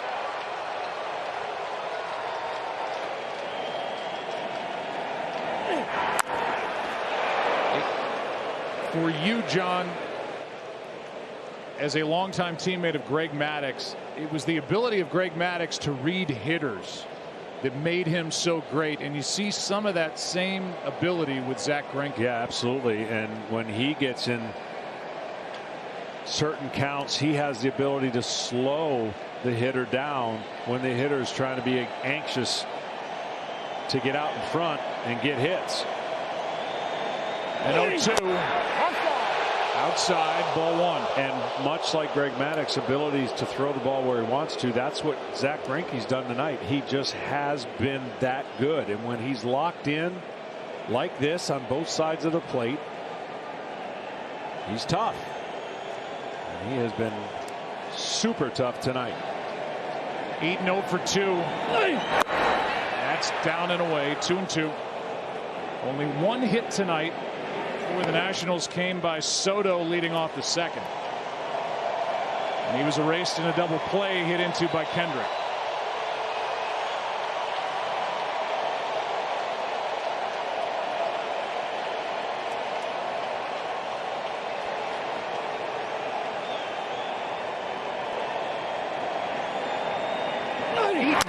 Grounds to Correa. 1 away.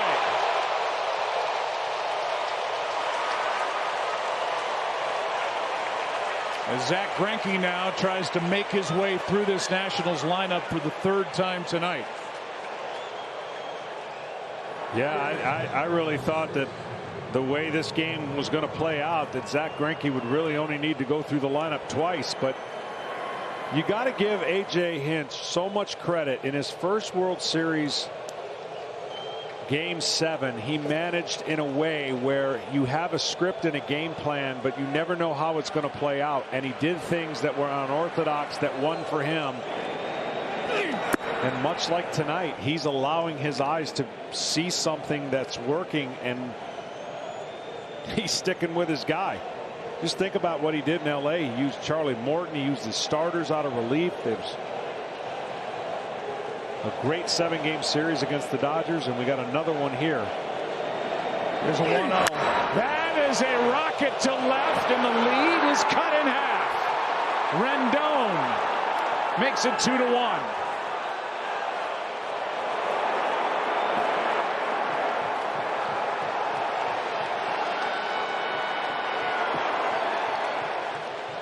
There's that man for the Washington Nationals. No heartbeat, or slow heartbeat. He's got a heartbeat. It's just slow, and nothing's too big for him. Went to Lamar High School, went to Rice. A free agent to be.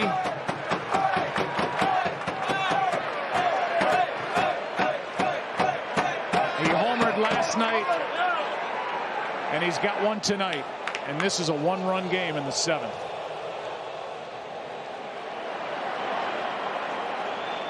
And now Soto.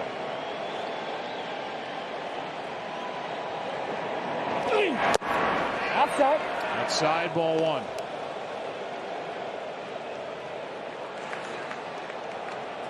For Rendon, his 3rd home run of this postseason, 2nd in as many nights in this World Series. The 1-0 pitch. I think that ability to slow down against Soto is why Greinke's still out there. Yeah, absolutely.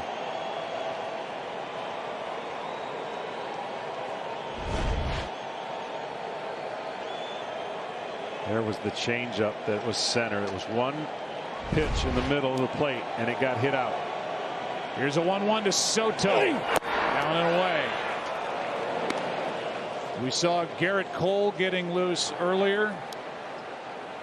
Now it's Will Harris, who's used to pitching out of the bullpen, getting loose. Cole still in the pen, but jacket on, seated.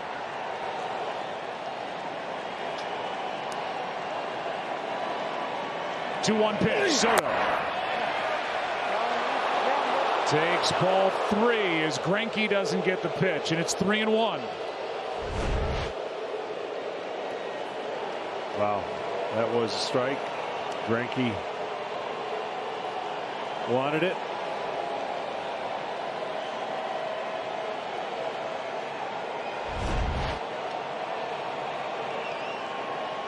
The youngest player in World Series history with 3 or more home runs in a World Series. Soto takes a walk. Second walk, and here comes A.J. Hinch.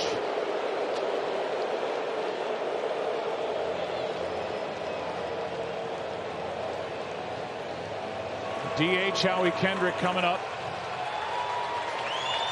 And this place will let Greinke know how much they appreciate what he did here tonight as he exits.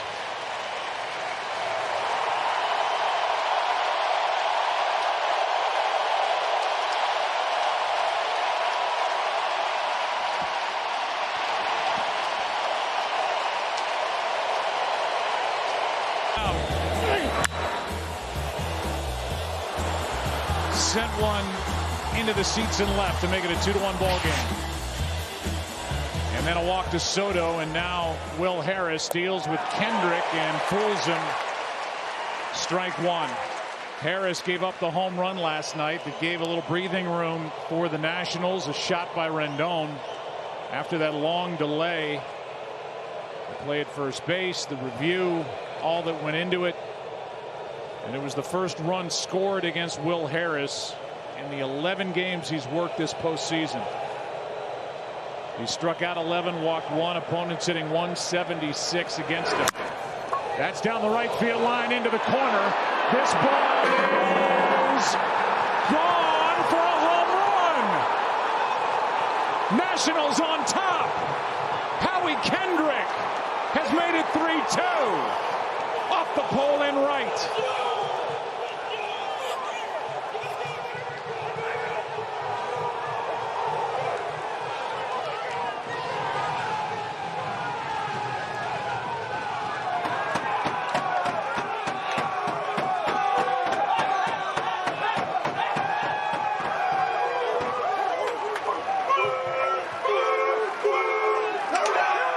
They just keep coming back.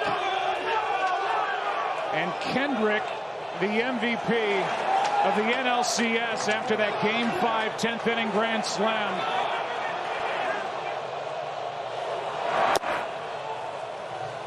In the division series, then the MVP in the NLCS comes up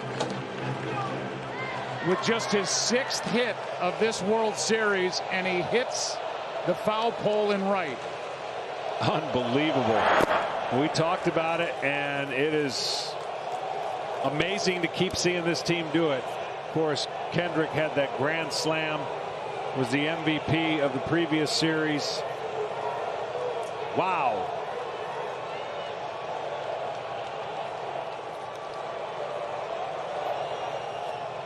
Al Harris gives up another hit. Cabrera is on with only 1 out. Let's go back to the home run.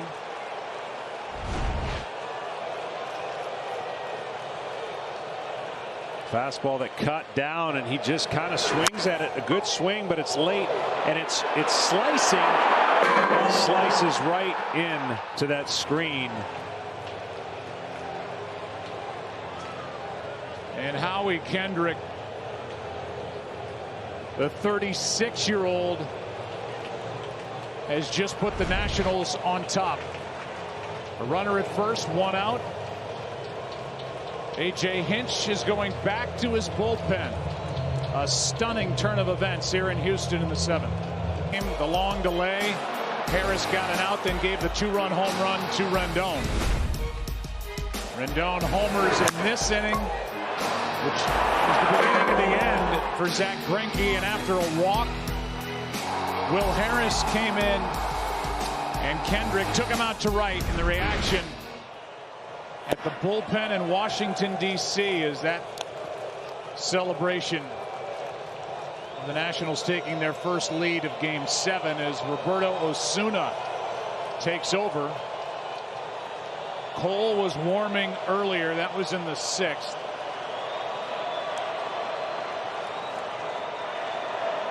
Greinke went out for the 7th, got the initial man eaten on a ground ball to short, then the home run by Rendon, the walk. Cole is seated. It's a 3-2 game with the Nationals on top. And you know the question's going to be, why did Garrett Cole sit down, and why wasn't he the first out of the pen instead of Will Harris? Yeah, you can't get a guy who started his whole career ready for a short stint relief and enter a game without giving him proper notice to start a clean inning. That's what they're hoping they could get Garrett Cole to do. You put a reliever in to get out of the middle of the inning, as in this case, and then Cole would have pitched the 8th. But unfortunately, that script is going to be on hold based on what the Nationals do offensively. It's been a 3-run 7th. There's a strike, so the closer is into the ball game, Roberto Osuna. And A.J. Hinch told us before the game, if you see Osuna before the 9th inning, that means I'm thinking about Cole to close the game. But now, because this thing turned so fast with the home run by Kendrick,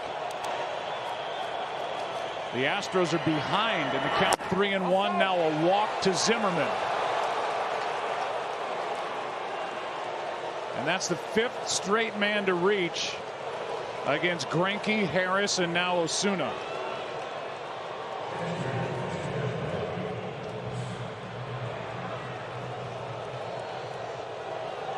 Nationals want to keep chaos going. The Astros are finding a way to slow this little momentum train that has turned Washington's way. The crowd feeling it, crowd sensing something that they are hoping they can at least get out of the inning down 1. 2 on, 1 out. Gomes fouls it right side. And it's out of play for strike 1. Howie Kendrick just hit the 4th lead-changing home run to take a team from behind to out in front in a World Series Game 7. Yogi Berra Hal Smith, Willie Stargell, Howie Kendrick.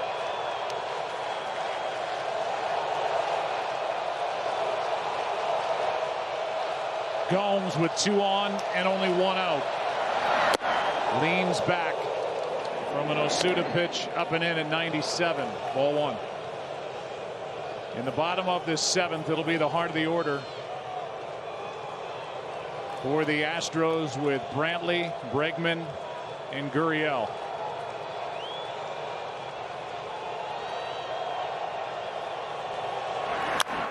Strike 2. Well, this could be everything that you could ever want for a Game 7. It's been played crisply. Been some huge moments already.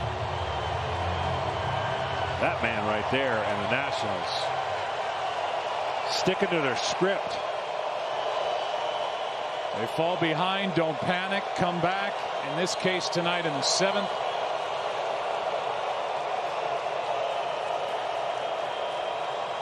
Have a chance for more. Osuna deals. 2-2.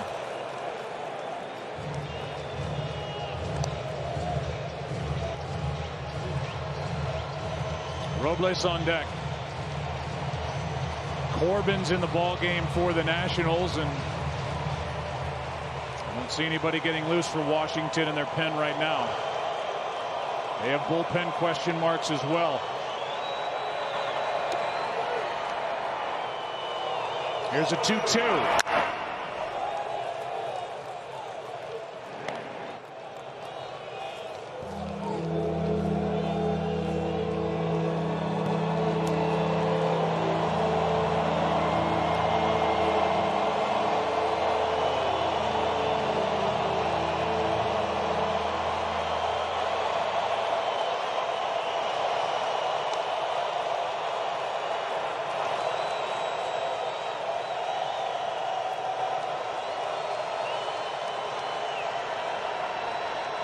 Here comes a 2-2 pitch. That is on the infield and handled by Altuve. 2 out.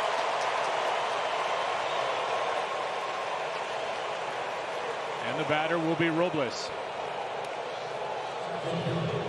A 1-out home run by Rendon. A walk. Greinke taken out. Will Harris brought in. And Howie Kendrick right down the right field line off the pole to make it 3-2 Washington.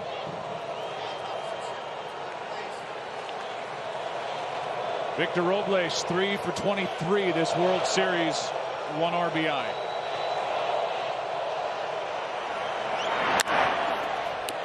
Should end the inning. Springer sends Game 7 into the 7th inning stretch. Kendrick, the DH. He's 36. The MVP of the NLCS. A hero in the division series. Maybe a Game 7 hero. Nationals on top. Time to stretch in Houston. 2 now. Washington on top with a 3-run 7th inning on the strength of 2 home runs. Rendon and Kendrick. Corbin back to work. Brantley first up. Ball 1.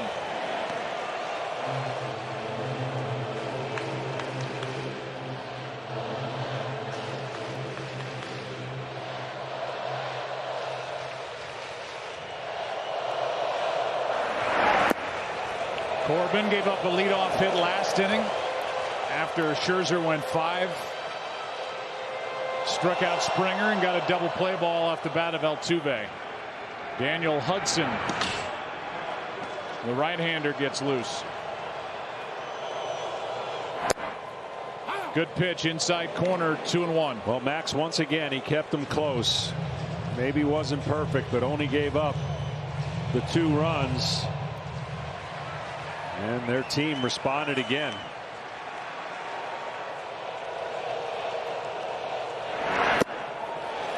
Three and 1. The Astros with the best home record during the regular season.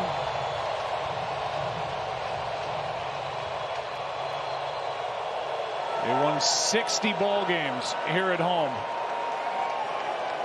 They clinched the ALCS here at home. They've not been able to win in the World Series at home. That's into left center field, and Robles has it. One down to start the seventh.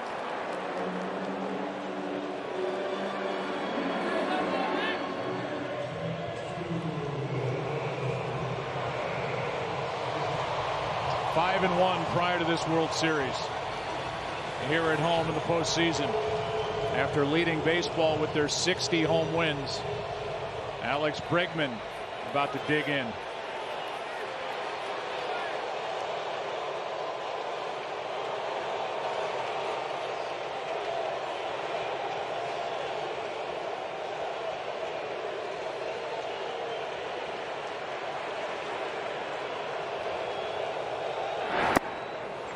Good pitch from Corbin, strike one. Great pitch. Started in the middle of the plate, ended up down off the plate. Bregman looking and hoping that something is in the middle of the plate that he can hit is a mistake off of Corbin.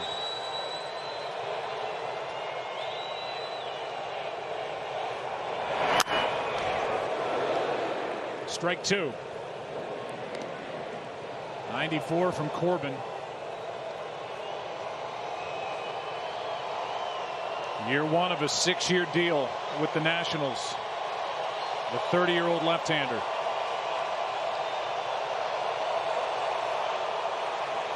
Had the most strikeouts in baseball this year with that slider.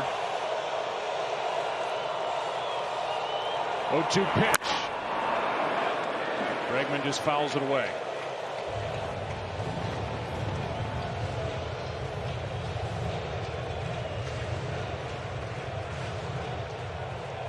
That last inning started with just a routine ground ball to short. And then chaos. The Nationals led 3 runs after that. And it happened in a hurry. 0-2 pitch is just up and away at 96. See, the next level for Corbin is going to be in his career if he can get to the other side of the plate with his fastball. He's so good inside, which we consider glove side. He's owned that part. If he can get a little better to the other side. 1-2 pitch. Ground ball slowly hit as Drupal Cabrera. 2 down. Unmissable Moment is sponsored by YouTube TV. Try it free. Terms apply.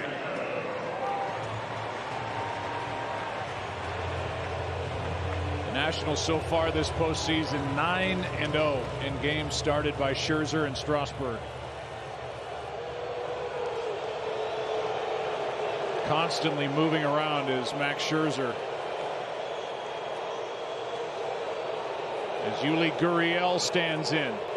2 out, 7th inning, 3-2 Nationals. Outside. Ball 1 outside. We've talked about all kinds of unique things in this series, and I'm just reminded that these two teams share the same spring training complex, which is unique, and they meet in the World Series. One of them is going to have the World Series champions next year at spring training, and the other one is going to have to see it every day.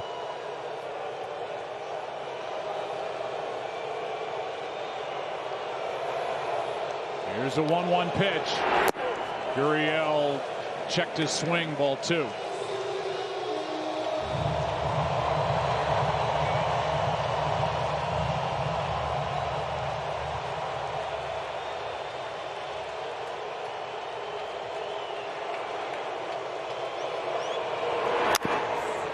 Two and 2.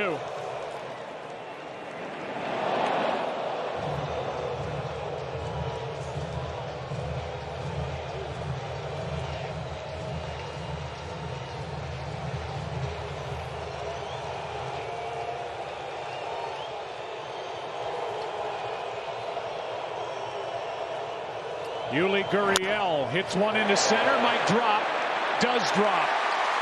Tying run is on with 2 down.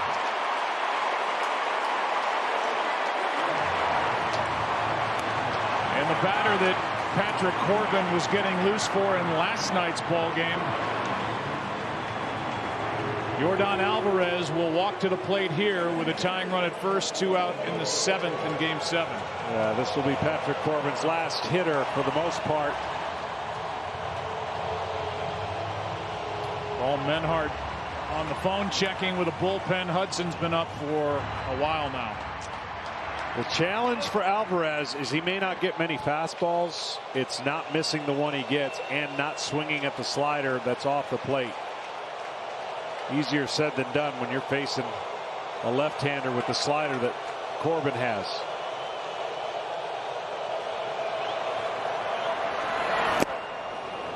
And there it is, strike one.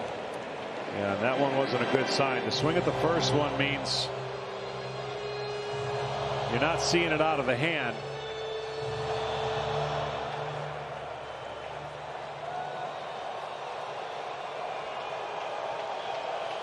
These are 2 huge innings that Patrick Corbin could turn in here in Game 7 after Scherzer went 5.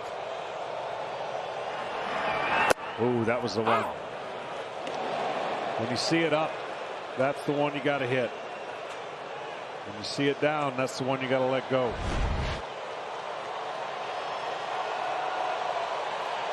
No balls, 2 strikes.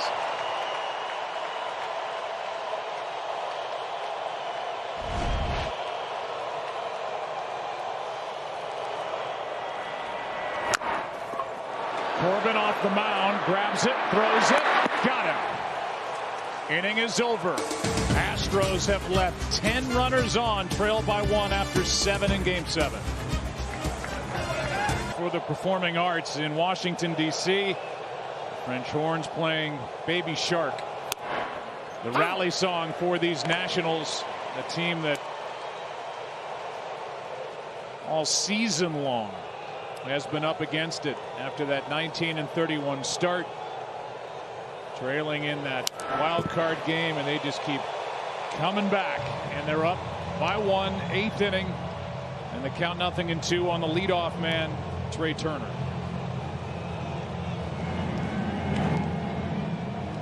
Well, we thought we'd see a lot of these games in this series, and there's been a couple that could have shaped out this way, but then the offenses in particular innings took over and broke games open. But this one has the feel that could be a classic finish, classic story being told of either the Nationals, and I would consider one of the greatest World Series wins ever if they're able to, or Houston finding a way to flex its muscles and win 2 of the last 3. But when you think about what Washington has gone through to get to this point, it's unbelievable.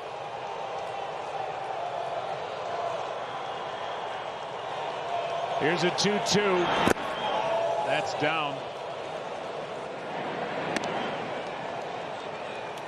Turner 0 for 3 tonight. The big bats are guaranteed more trips to the plate before the end of this one. For the Astros, here's a 3-2. 2 hops to Correa. 1 away. Talked about Josh Hader, Tom Verducci being on the mound for Milwaukee in that wild card game, but it's quite a list of some great pitchers that the Nationals have had to come back against. Absolutely, Joe. You think about 5 elimination games and trailing in all 5. These are the pitchers when they faced a deficit and facing the end of their season. Josh Hader, you mentioned, National League Relief Pitcher of the Year. Rich Hill, and then Clayton Kershaw, Justin Verlander, and Zach Greinke, 3 Cy Young Award winners. 1 out. Here's Eaton. Strike 1 from Osuna, who took over last inning. Well, that man right there pitched his heart out and pitched almost a perfect game. 1 out, changeup. The only mistake he made tonight. That's it.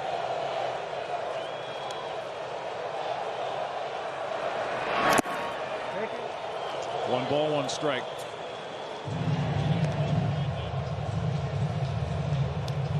And the questions, if the Astros don't come back, will be about Garrett Cole. And it's worth going into again. Cole is up again for the Astros. That follow through caught Chirinos. And the count 1-2 on Eaton. Cole, who had not worked out of the bullpen since college at UCLA. Didn't do it in the minors, hasn't done it in the majors. Was up, but Greinke was rolling, and he ran into trouble in the 7th inning. And A.J. Hinch went to a typical reliever, Will Harris, instead of bringing Garrett Cole in. At that point, he wasn't even throwing. And so Will Harris didn't get it done. He's been so good this postseason for the Astros, a big reason why they're here. But Kendrick got him on the home run down the right field line. And the Nationals have the lead, and they haven't had to deal with Garrett Cole yet, as that pitch is down and in, a full count. Yeah, he hit a pretty good pitch, too. You got to give Kendrick all the props there, because he hit a pitch that was cutting away from him, and he sliced it just inside that pole.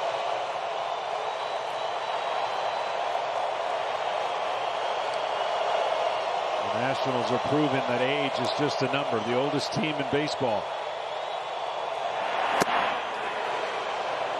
That's a 1-out walk. Rendon coming up. T-Mobile takes fans further for the future of baseball. And now we'll take a look at the best of the 4D replay, sponsored by T-Mobile. Rendon connected off Greinke last inning. And then after the pitching change, Kendrick connected off Will Harris and hit it off the fencing to the left of the right field foul pole for their first lead of the night. Kendrick can do that because he stays up the middle. He's not trying to pull everything. If you're trying to pull that pitch, there's no way you can hit it down the right field line for a homer. Rendon is jammed, and he fouls it back. Strike one. Elimination games this postseason. Anthony Rendon in the 7th inning or later. Walk, homer, double, double, homer, double, home run tonight. Come on. Are we sure about that? That's unreal. The free agent to be. There goes a runner. Throw down by Chirinos. Too late. And the stolen base by Eaton is his first of the postseason.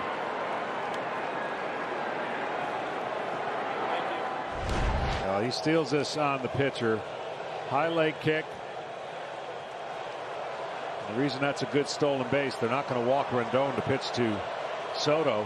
So you get basically 2 cracks at adding on another run or 2.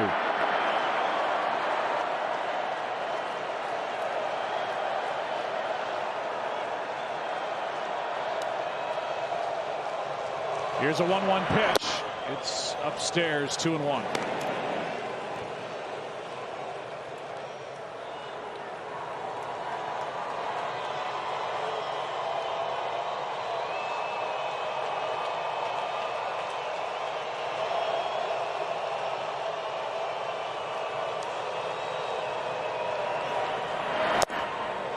That's a strike, and the count 2-2. Ken Rosenthal, I know you want to weigh in on the pitching move last inning. Right, Joe. The curious move to me was not putting Osuna in for Kendrick and going with Will Harris.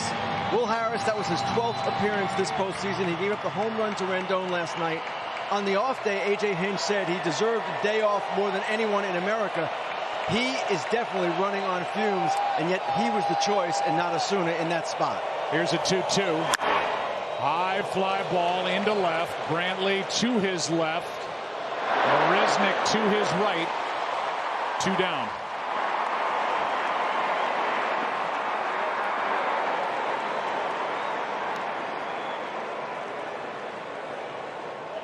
And with 2 out, the batter will be Juan Soto. StatCast AI is powered by AWS. And this got the Nationals going with 1 out last inning. Rendon grew up an Astros fan and Trying to break Astros fans' hearts here tonight in Game 7 as it left at just under 104 miles per hour and traveled 374 feet. Meeting on the mound with Soto up, first base open. Kendrick right now the hero waiting on deck. Authentic on-field caps, tees, jerseys, hoodies, and more. Get all your Astros and Nationals World Series gear. And celebrate with your team at the official source, MLBshop.com. Here's Soto.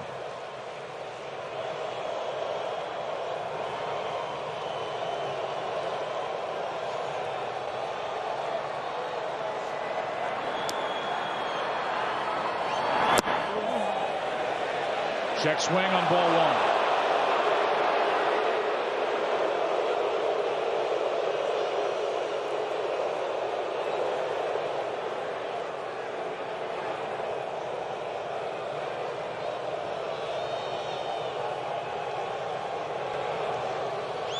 Soto's walk was the end of the night for Greinke and the start of something big for the Nationals.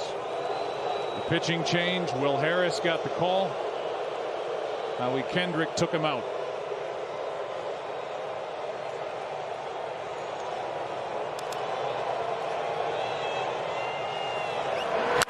Base hit into right. Eaton will come around third base and score. Soto delivers again. And it's 4-2 Nationals here in the 8th.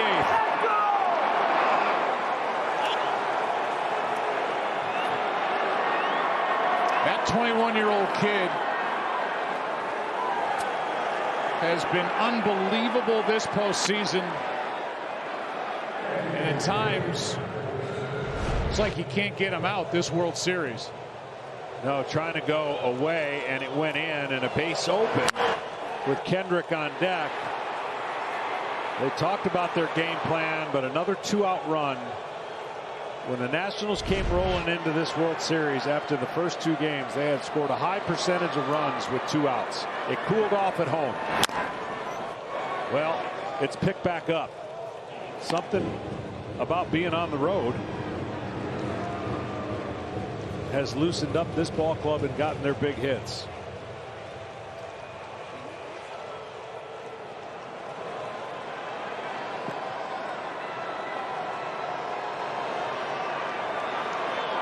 Nothing in 1. The count, 1 on, 2 out.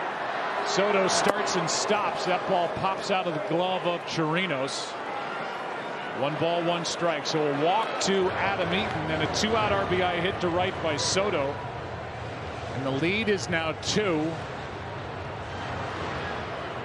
the tension hasn't been higher in the stands here at Minute Maid Park since the start. The Astros led by 2 after 5. The Nationals went on top last inning, and now they lead by 2.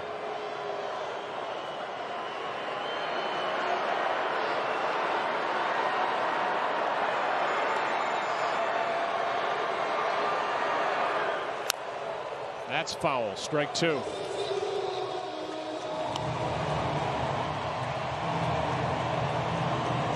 Talked about 2 outs and RBIs. 15 of the 28 runs that the Nationals have scored on the road in this World Series have come with 2 out.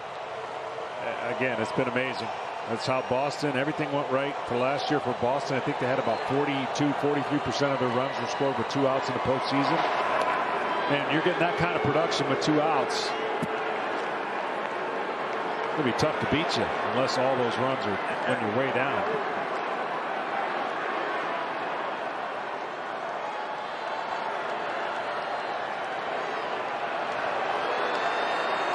Roberto Osuna brings it. Kendrick fouls it off. So the interesting decision now that Dave Martinez has. Daniel Hudson's been in the bullpen just kind of hanging out. Corbin ate up a couple innings. A 2-run lead now.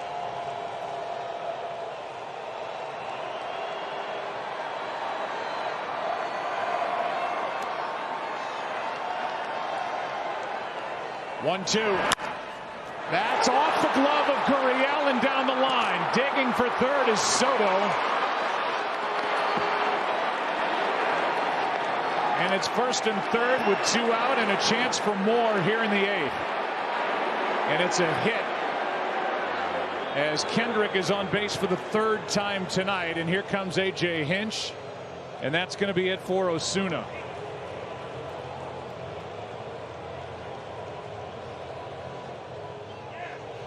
Osuna got the final 2 outs in the 7th, gets 2 outs in the 8th. Max Scherzer is all smiles in the Nationals dugout. And you know they're smiling back at Nationals Park in D.C. The lead is 2. Pitching change in the top of the 8th in Game 7. For Washington, the move is made to the right-hander, Ryan Presley. He's been better his last 2 appearances. Worked a perfect inning here last night.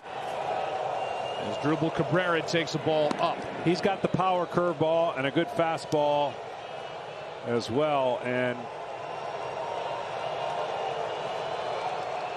as I mentioned earlier, they've been trying to get Cabrera out with the curveball, and he beat one of those curveballs for a base hit against the shift.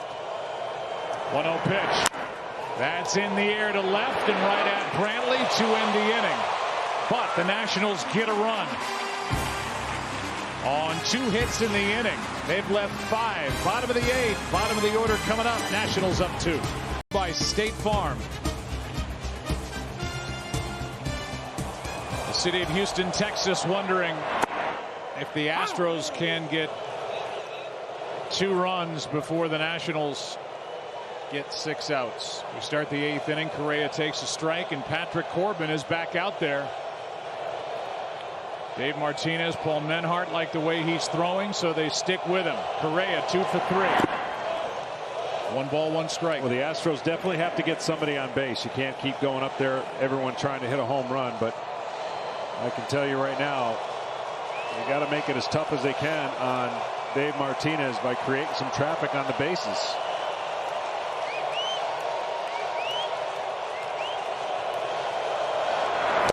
They've had traffic. The problem is that traffic has stalled on the bases. 10 left for the Astros here in Game 7. The Nationals have left 5.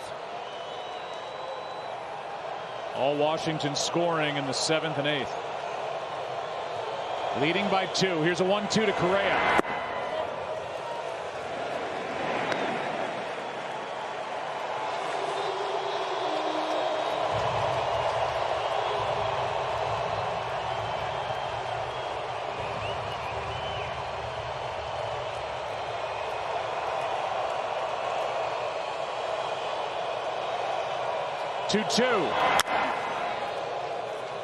That's the pitch right there. He just becomes so much tougher when he have to cover both sides of the plate. That fastball away is going to be a huge weapon for him because his slider's so good. If he ever gets that pitch and he continues to throw that slider, there'll be a lot of wins for this guy in the Nationals uniform. Another 2-2. Strike 3 called on the inside corner, 1 away.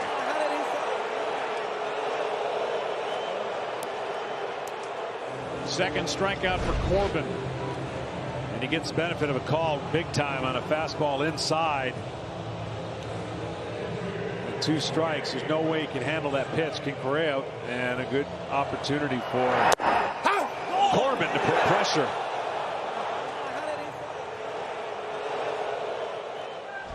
Correa had every reason to quarrel with that call, but he's out to start the bottom of the 8th, and the batter is Chirinos.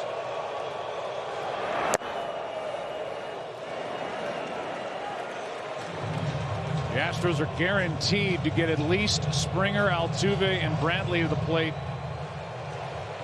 If anybody should reach between now and then, Bregman as well. Before the end of the night, from the hole with a backhand long throw, Turner. 2 down.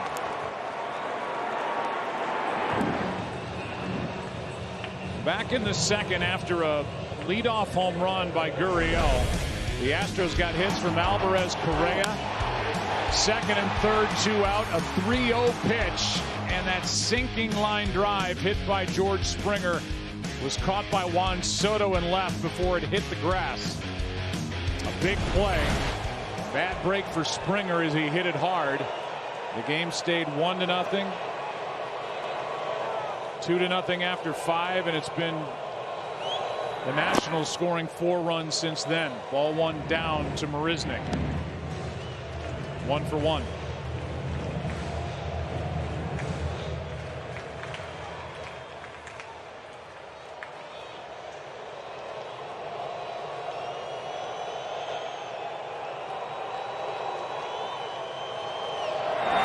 So John with starters out in the bullpen. And a lot of attention to Garrett Cole sitting out there for the Houston Astros. It's Patrick Corbin, a starter during the season. He's been busy out of the pen 5 times this postseason, trying to get 9 outs. Yeah, he's been unbelievable. He's had a couple rocky outings in the postseason, trying to get used to this kind of dual role. And to get 9 outs in this circumstance in the 7th game of the World Series. That's a strike, and it's 2-2. Would be huge.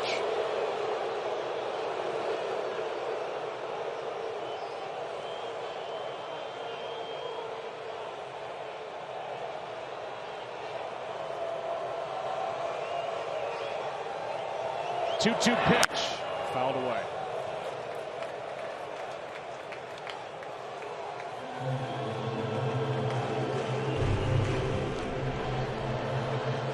Right-hander Joe Smith is getting loose for Houston in their pen.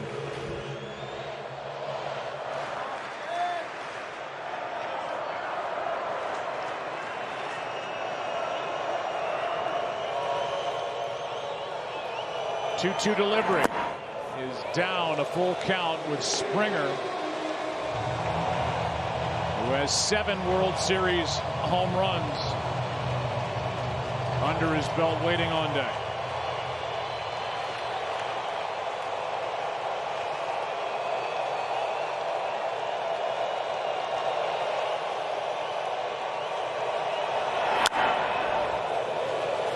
I mean, we're basically on the brink of something the rest of my lifetime I'll never see again. I mean, just never going to see all road teams win ever again. I mean, it doesn't even scratch the surface of trying to figure out how that can happen, but that's what the Nationals are getting ready to do. This is the 115th World Series. A strikeout ends the inning. And how about Patrick Corbin? 9th inning rolls in. Nationals will bat, leading by 2. And the bullpen tonight for the Washington Nationals has featured one guy, Patrick Corbin, as Joe Smith takes over and deals a strike to Ryan Zimmerman. 9th inning underway. 4-2 Nationals here in Game 7.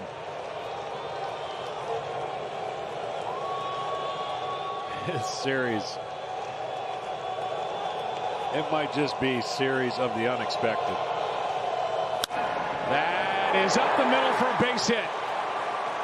And Zimmerman is on to start the 9th. That'll bring in Yan Gomes. I mean, the Nationals were coming in and facing a ton of horsepower for the Astros. You're talking about Cole, Verlander. Had to face him twice. And to their credit, they held their own. They knocked off the 2 hottest pitchers. Greinke was fantastic. Hung in there. Big hit after big hit after big hit. And they are 3 outs away. But they got the lead and were able to jump on top without having to deal with Garrett Cole here for the 3rd time in the series, coming off that win in Game 5. So they did the damage. Yeah, and kept Cole beyond that right field fence. They did the damage in the smallest window they could do it. Yep. Think about it. It is really the only window of opportunity. That's why that home run against Greinke was so big. It wasn't that it cut the deficit by 1. It just made the opportunity for them to score in that inning before they got to Cole, because once Greinke went out there, they weren't bringing Cole in the middle of the inning. Here's Smith. Throws to second, out, over to first, safe.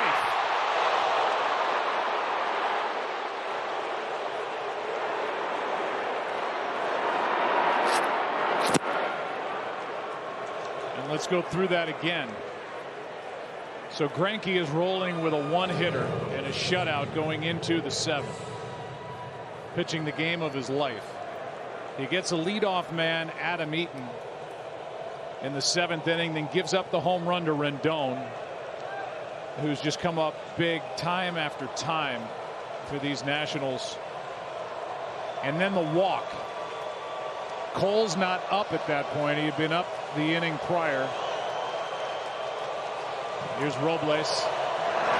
Strike 1. And like you said, A.J. Hinch, to bring in Garrett Cole, wanted to bring him in to start an inning. In order to do that, in the 7th, he would have had to take out Zach Greinke, who was pitching a 1-hit shutout. Exactly, and Cole was just kind of getting loose to get his arm ready for when the potential inning would have been coming around. Robles into shallow center. Marisnik won't get there.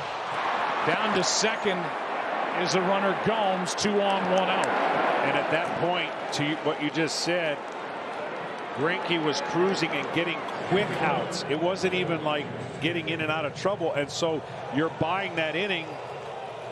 And up until the 7th, there was no reason. Ground out to short.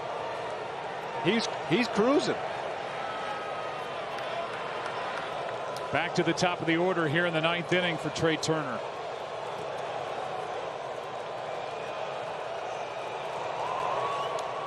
Hitless on the night, 0 for 4, dealing with the right-hander and taking strike 1.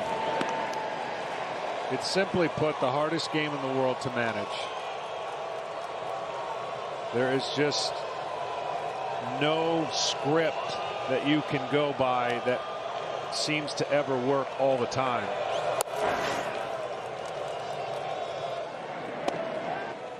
And Will Harris is the guy that A.J. Hinch selected. He told us, yes, he was worn down, but he had gotten huge outs all postseason, and he was one of, if not the most valuable guy he had in his bullpen in October. That is foul down the line, strike 2, and Trey Turner broke his bat. Now Urquidy is getting loose.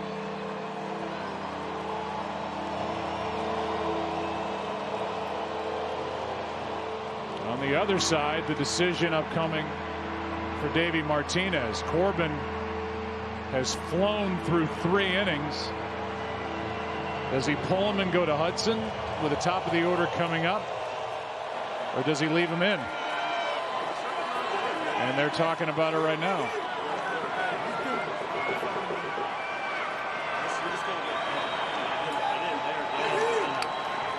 I don't know. Usually when a guy's laughing, that means the stress is off. Right? Or his duties have been relieved. I don't know. It's been a slow heartbeat, literally, for Dave Martinez until yesterday when he was on the field kind of losing his mind. You can understand why. But his team has rallied around him. And tonight it's just taken 2 pitchers to get through 8. Here's another foul by Turner. The only thing I will say that becomes a little bit of a disadvantage for Daniel Hudson, he has been in that position for 2.5 innings. And the anxiety grows. And you stand there waiting to take your turn. Not that easy.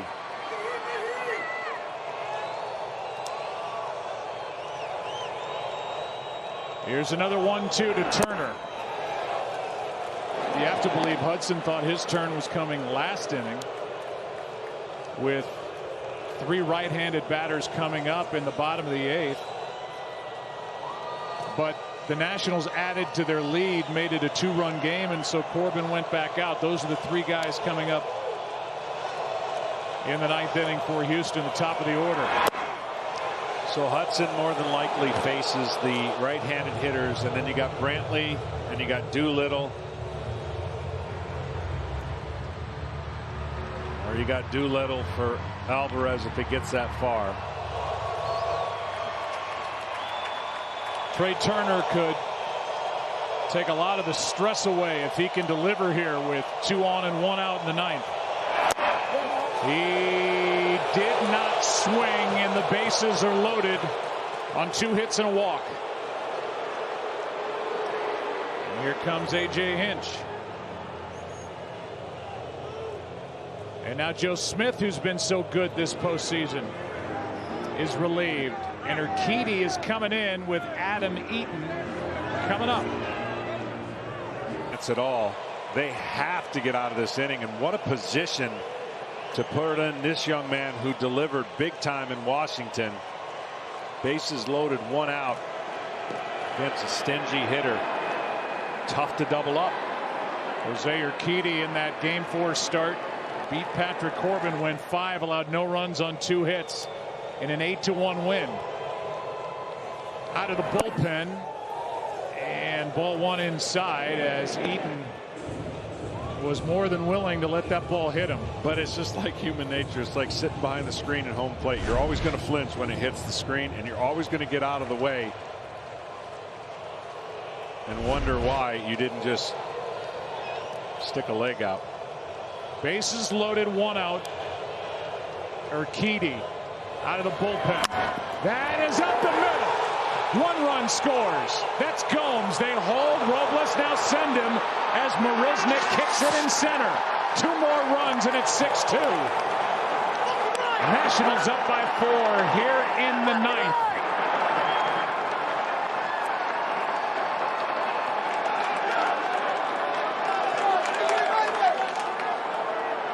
Adam Eaton has delivered.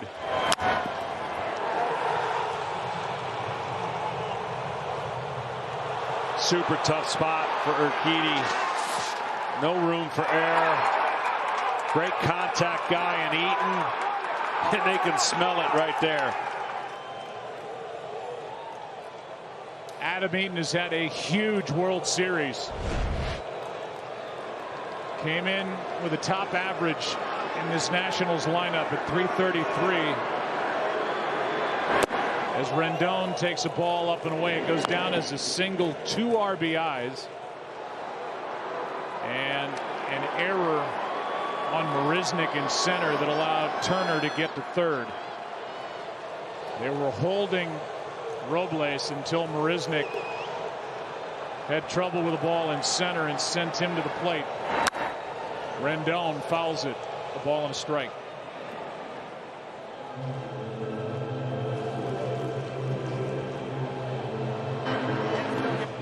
Six to 2, and a chance for more. Only 1 out. And the Nationals in this series have done big damage from the 7th on. Lucky we had never seen him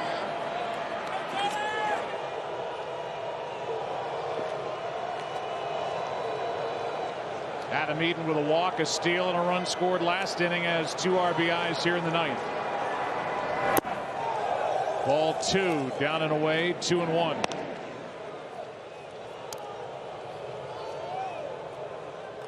And the stories are written about this Game 7. If the Astros don't come back, part of the narrative will be a 2-0 lead. Garrett Cole available.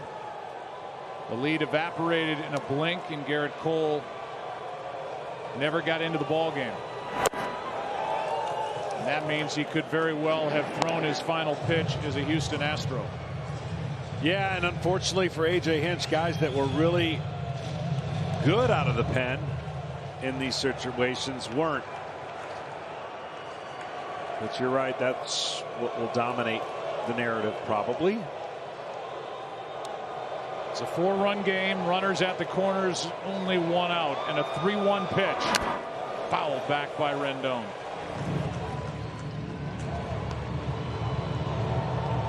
Hot Stove League will be cranking soon, and Garrett Cole will be a free agent. Where will he land? Anthony Rendon evidently has that contract that's been offered and rejected. And Steven Strasburg, who could very well be the MVP of this World Series, has 3 days at the end of this series to opt out of the final 4 years and $100 million of his contract.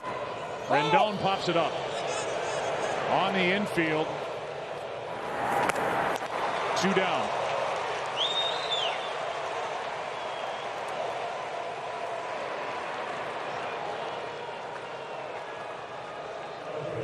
And that'll bring in Soto.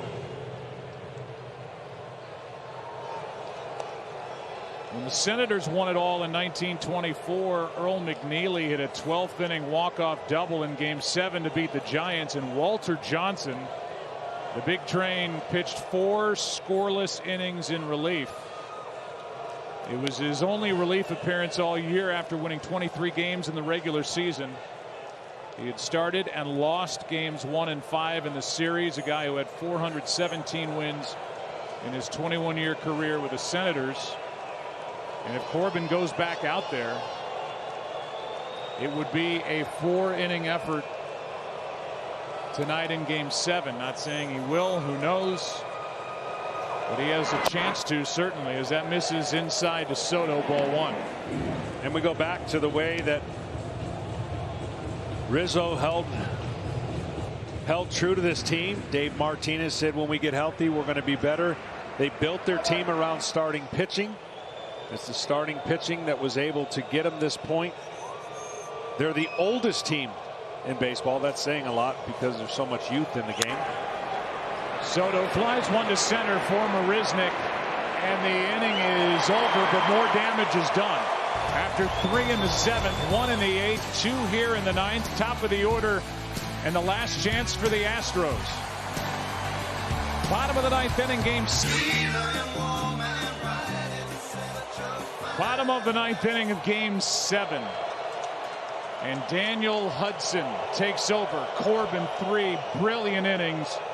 No runs, 2 hits, 3 strikeouts. Springer takes a strike at 96. What a job. Corbin in line for the victory. Hudson picked up from Toronto. Washington, his 3rd franchise he's been with this season. And he helped settle down their bullpen. That's a mile high on the infield for Cabrera. 1 out.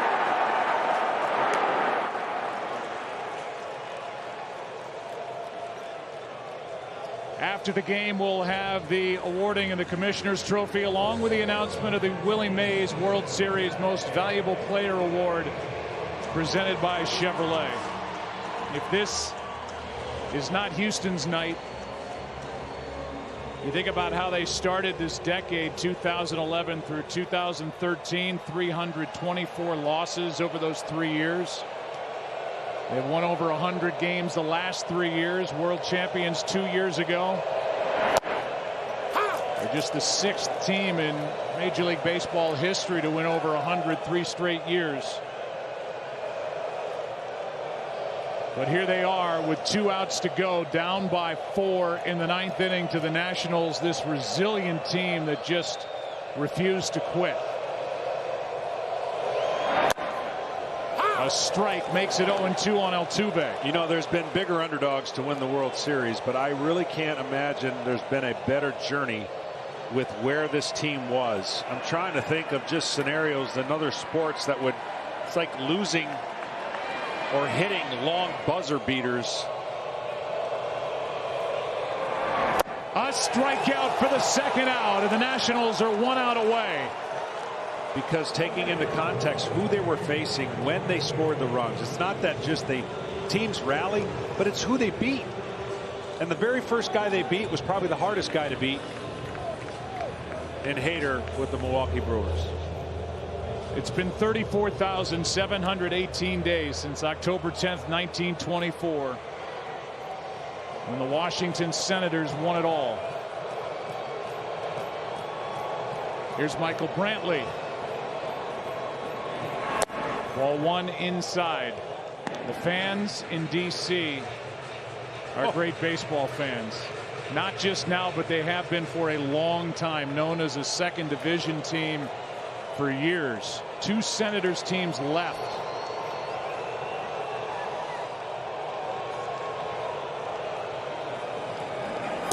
That's a strike. The city went 33 seasons without baseball. Then the Expos became the Nationals in 2005. They struggled after moving to D.C. And then the first round of the playoff heartbreak over and over again. And here they are with Brantley taking inside for ball 2.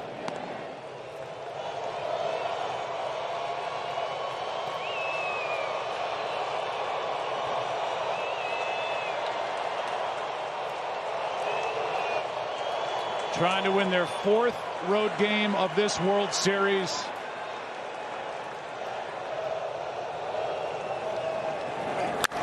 That one is down the line. In the corner, it is foul. And now the Astros down to their final strike. Franchise that went 50 seasons without a championship, without a World Series. Starting in 1969 in Montreal and trying to wrap up this World Series and win their first championship in franchise history. Inside and a full count.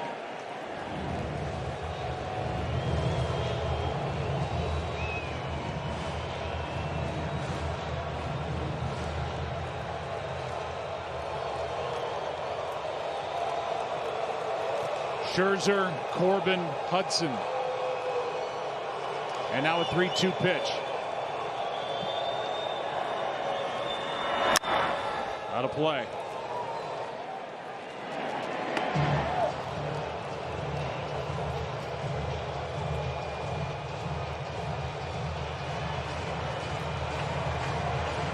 An organization owned by the Lerner family.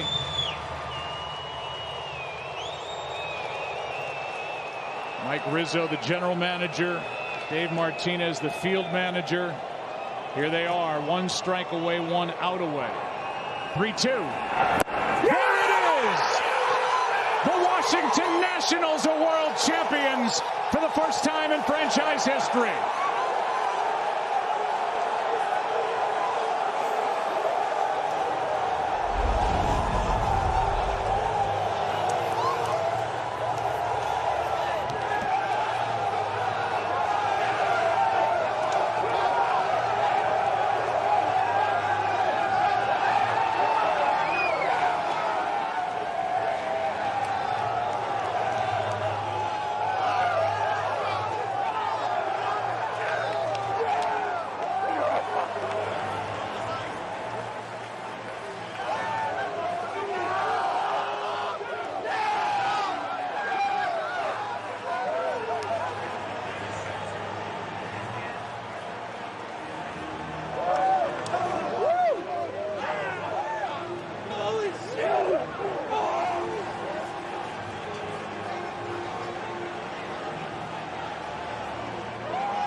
Six to 2 is the final. Patrick Corbin earned the win, taking over for Max Scherzer. Will Harris suffers the loss. And D.C. has its 2nd championship. The Nationals have their 1st. We want more. We want more. We want more.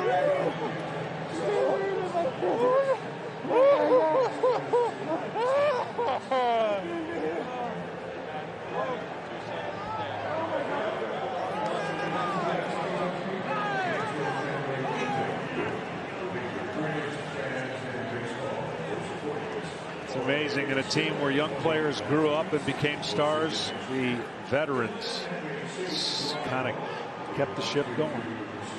A great mix of young and old, and the oldest team in baseball is the last one standing as they win in Game 7 here in Houston.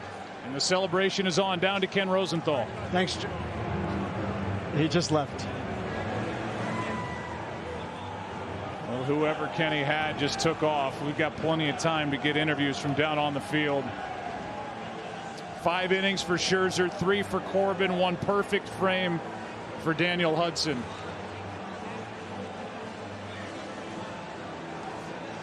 And just to finish with those fans in D.C., the Senators from 61 to 71 finished, as they say, in the second division all 11 seasons. And the phrase was Washington, first in war, first in peace, last in the American League. Baseball came back in 2005, and the celebration is on as a championship is headed back to our nation's capital, secured here in Houston by this never say die Nationals team. Yeah, it really is. It's hard for me to think of again a team that had to overcome as much as they did. 19-31. Manager goes through some health scares, and a day yesterday where a lot of them were concerned of how fired up he was. You could see him in the dugout as calm and as relieved, and the team, that this truly was a team, has captured that city. And what a moment.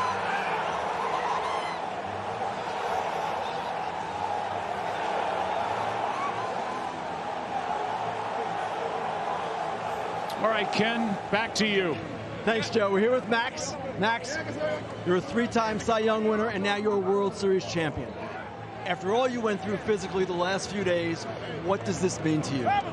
It just means I'm part of the greatest team in 2019. These guys, they battled, didn't matter. It was stay in the fight. That was our model. It was the next guy up. Everybody gave it their all. Whoever was always going to produce, and we took it all the way, and we won the whole thing.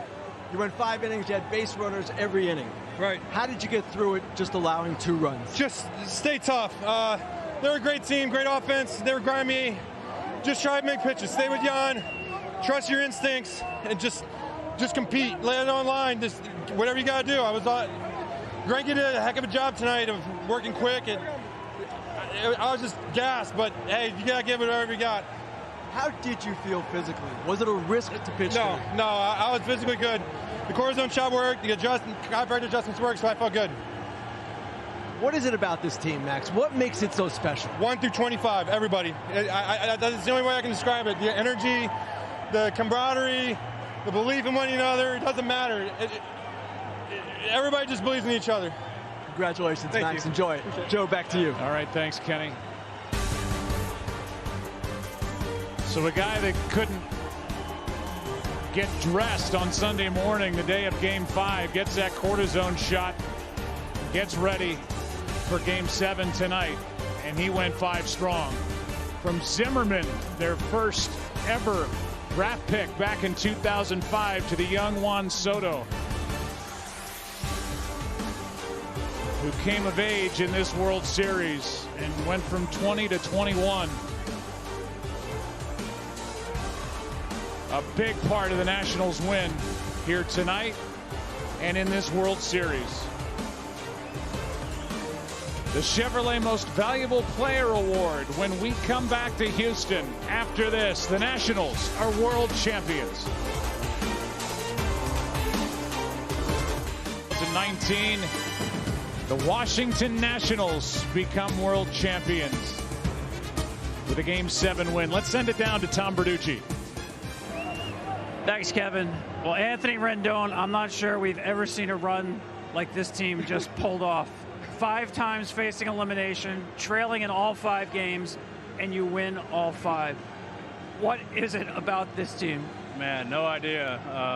We stuck together, I know that. When we had nothing else to lose, when people had written us off, and like you're saying, we were facing elimination games that people thought that we shouldn't have been there in the first place.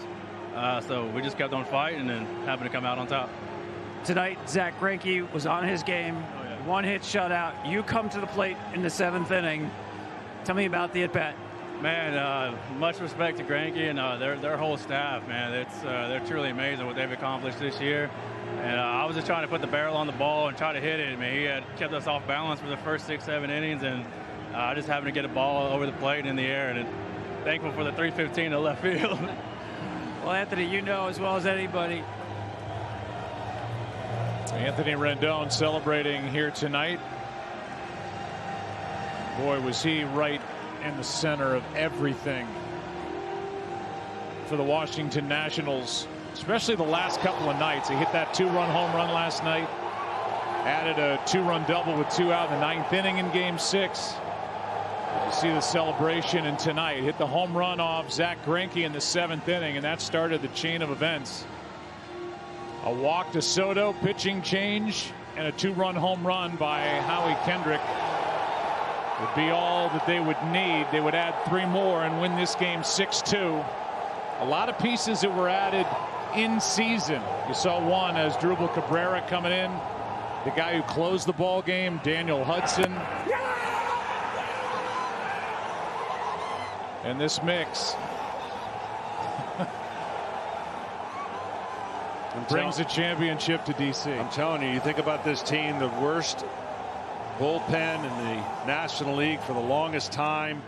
They came in here a little short-handed in their bullpen. You talked about the additions they made, but they really played to their strengths, and their strengths was their starting pitching and only 2 or 3 guys in the pen. And when they get the innings that they got tonight and this whole series, it was a winning formula that happened to be on the road against some aces for the Astros.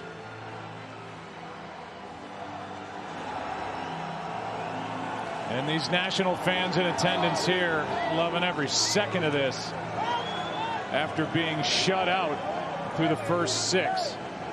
They went to work in the 7th, 8th, and 9th. And a 6-2 win is the result here in Game 7. What a series. It really was. All right. Let's send it down now to Kevin Burkhardt. All right, Joe, thank you very much. And I look out here and I see a sea of red. And for the first time in their franchise history, the Washington Nationals are World Series champions.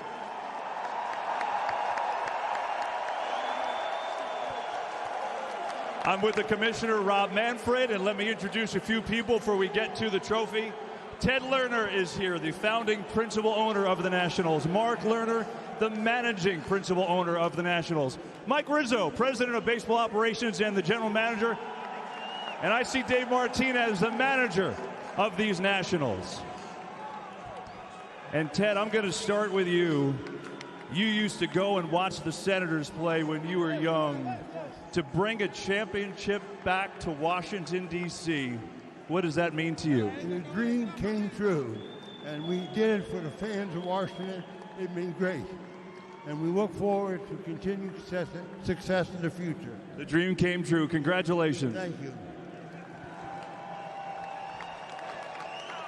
Mark, I know how important baseball is to your family.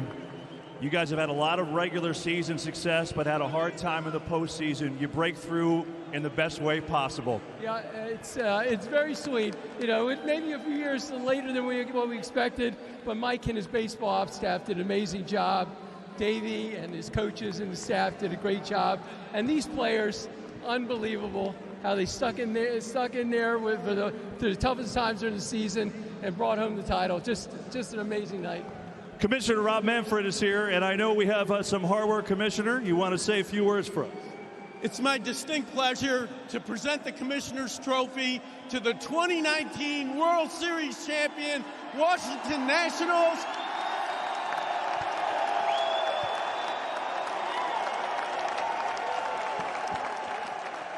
Ted and Mark, the Nationals had an unbelievable run through the postseason, a great victory here tonight. And on behalf of all of us at Major League Baseball, please accept our heartiest congratulations. Thank you, Commissioner. I think Mike Rizzo, Dave Martinez, you want to lift this thing up?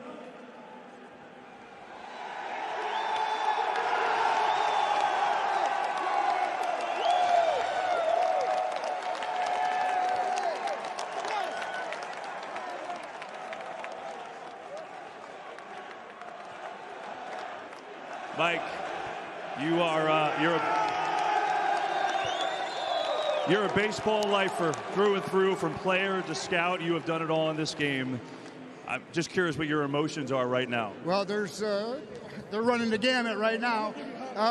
For our 94-year-old owner, for my 90-year-old dad, special assistant to the GM, to all the scouts and player development people out there, and to the players who make it all happen. We're the world champs tonight.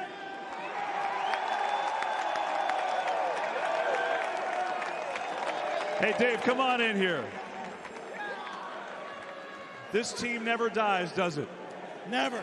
Hey, they're a bunch of relentless, resilient bunch of guys, man. They love to play the game. They play the game every day. Today we were down, but they never thought they were out. That's a testament to these guys. I mean, they fought all year long, and guess what? We stayed in the fight. We won the fight. How did you keep things together? You win the first two, you go home, and the Astros won the next three. But you came back here and your team was poised and you did what you had to do. How did you do it? You know, hey, I believe in these guys, and they believe in each other. Right? Hey, the biggest thing for us is never quit. You know, we know that. We were down and out. We were 19-31. 19-31. We didn't quit then. We weren't going to quit now. How does it feel to be a World Series champion, Dave?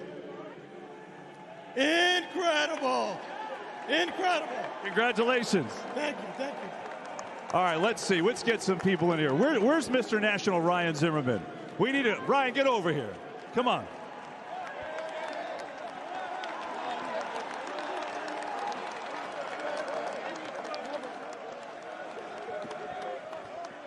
I've known you for a long time.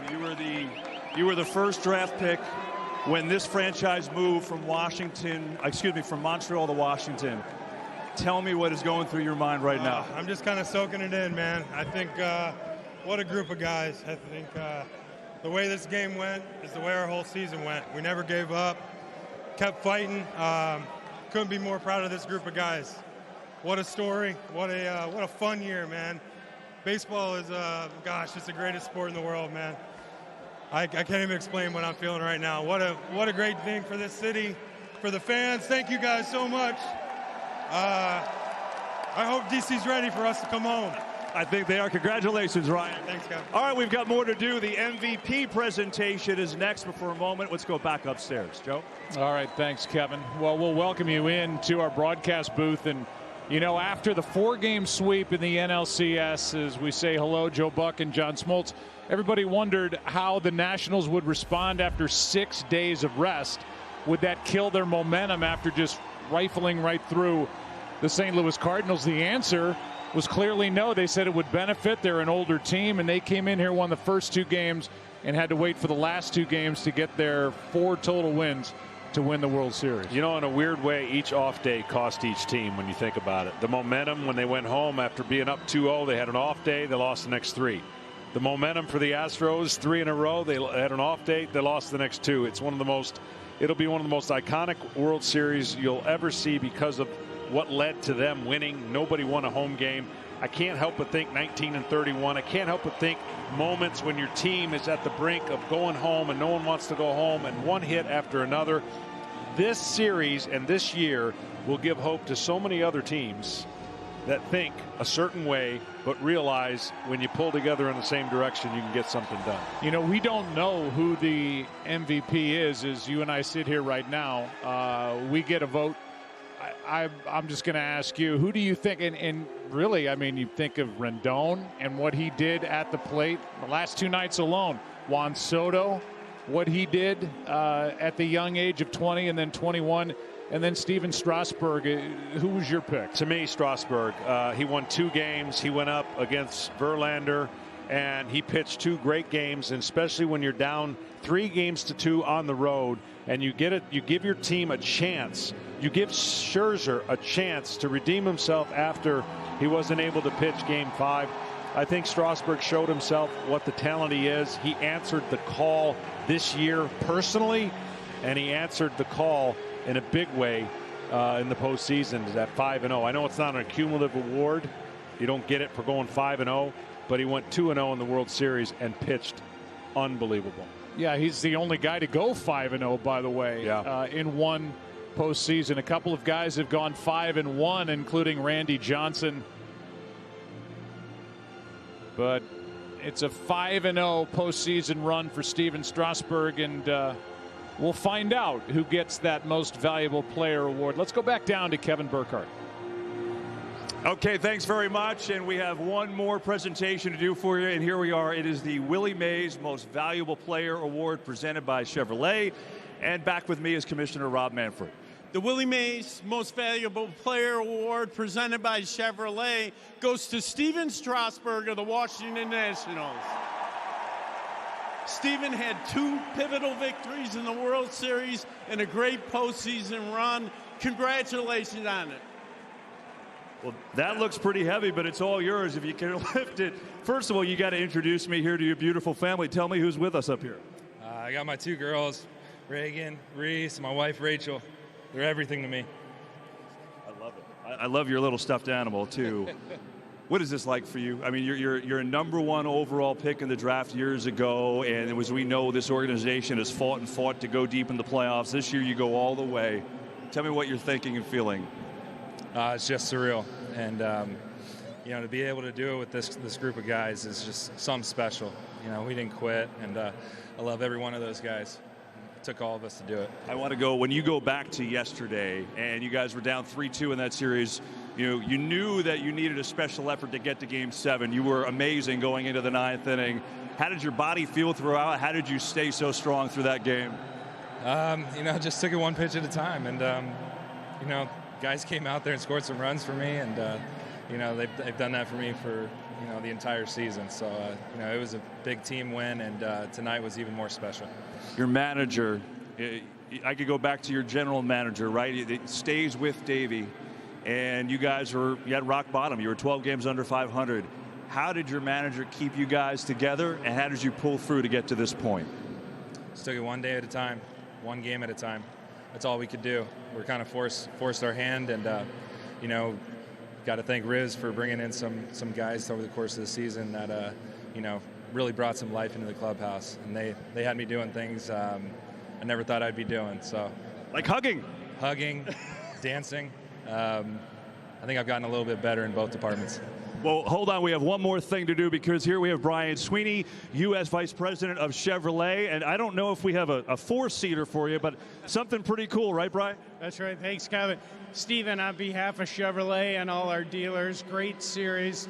We're really proud to award you our all-new Chevrolet mid-engine, just announced, ready to build in a couple months, Corvette Stingray. Great job. Here's the keys to your new Corvette. Congratulations, Steven. Enjoy it. Thank you. Appreciate it. Steven Strasburg, the MVP of the World Series. Back upstairs, Joe. Well, last night, Steven Strasburg, with his team down 3-2, came in here to Houston and persevered through 8 1/3. He allowed 2 runs on 5 hits. He struck out 7. He was in charge, and he battled and got it into the 9th inning in that 7-2 win to force Game 7. Yeah, he sure did. And look, the weight of the world's been on this young man since he was drafted #1 overall. Didn't pitch in the first postseason. Well, all's forgotten right now. The guys in the studio will be with us the rest of the way. But first, a look at the most valuable player of this World Series, Steven Strasburg.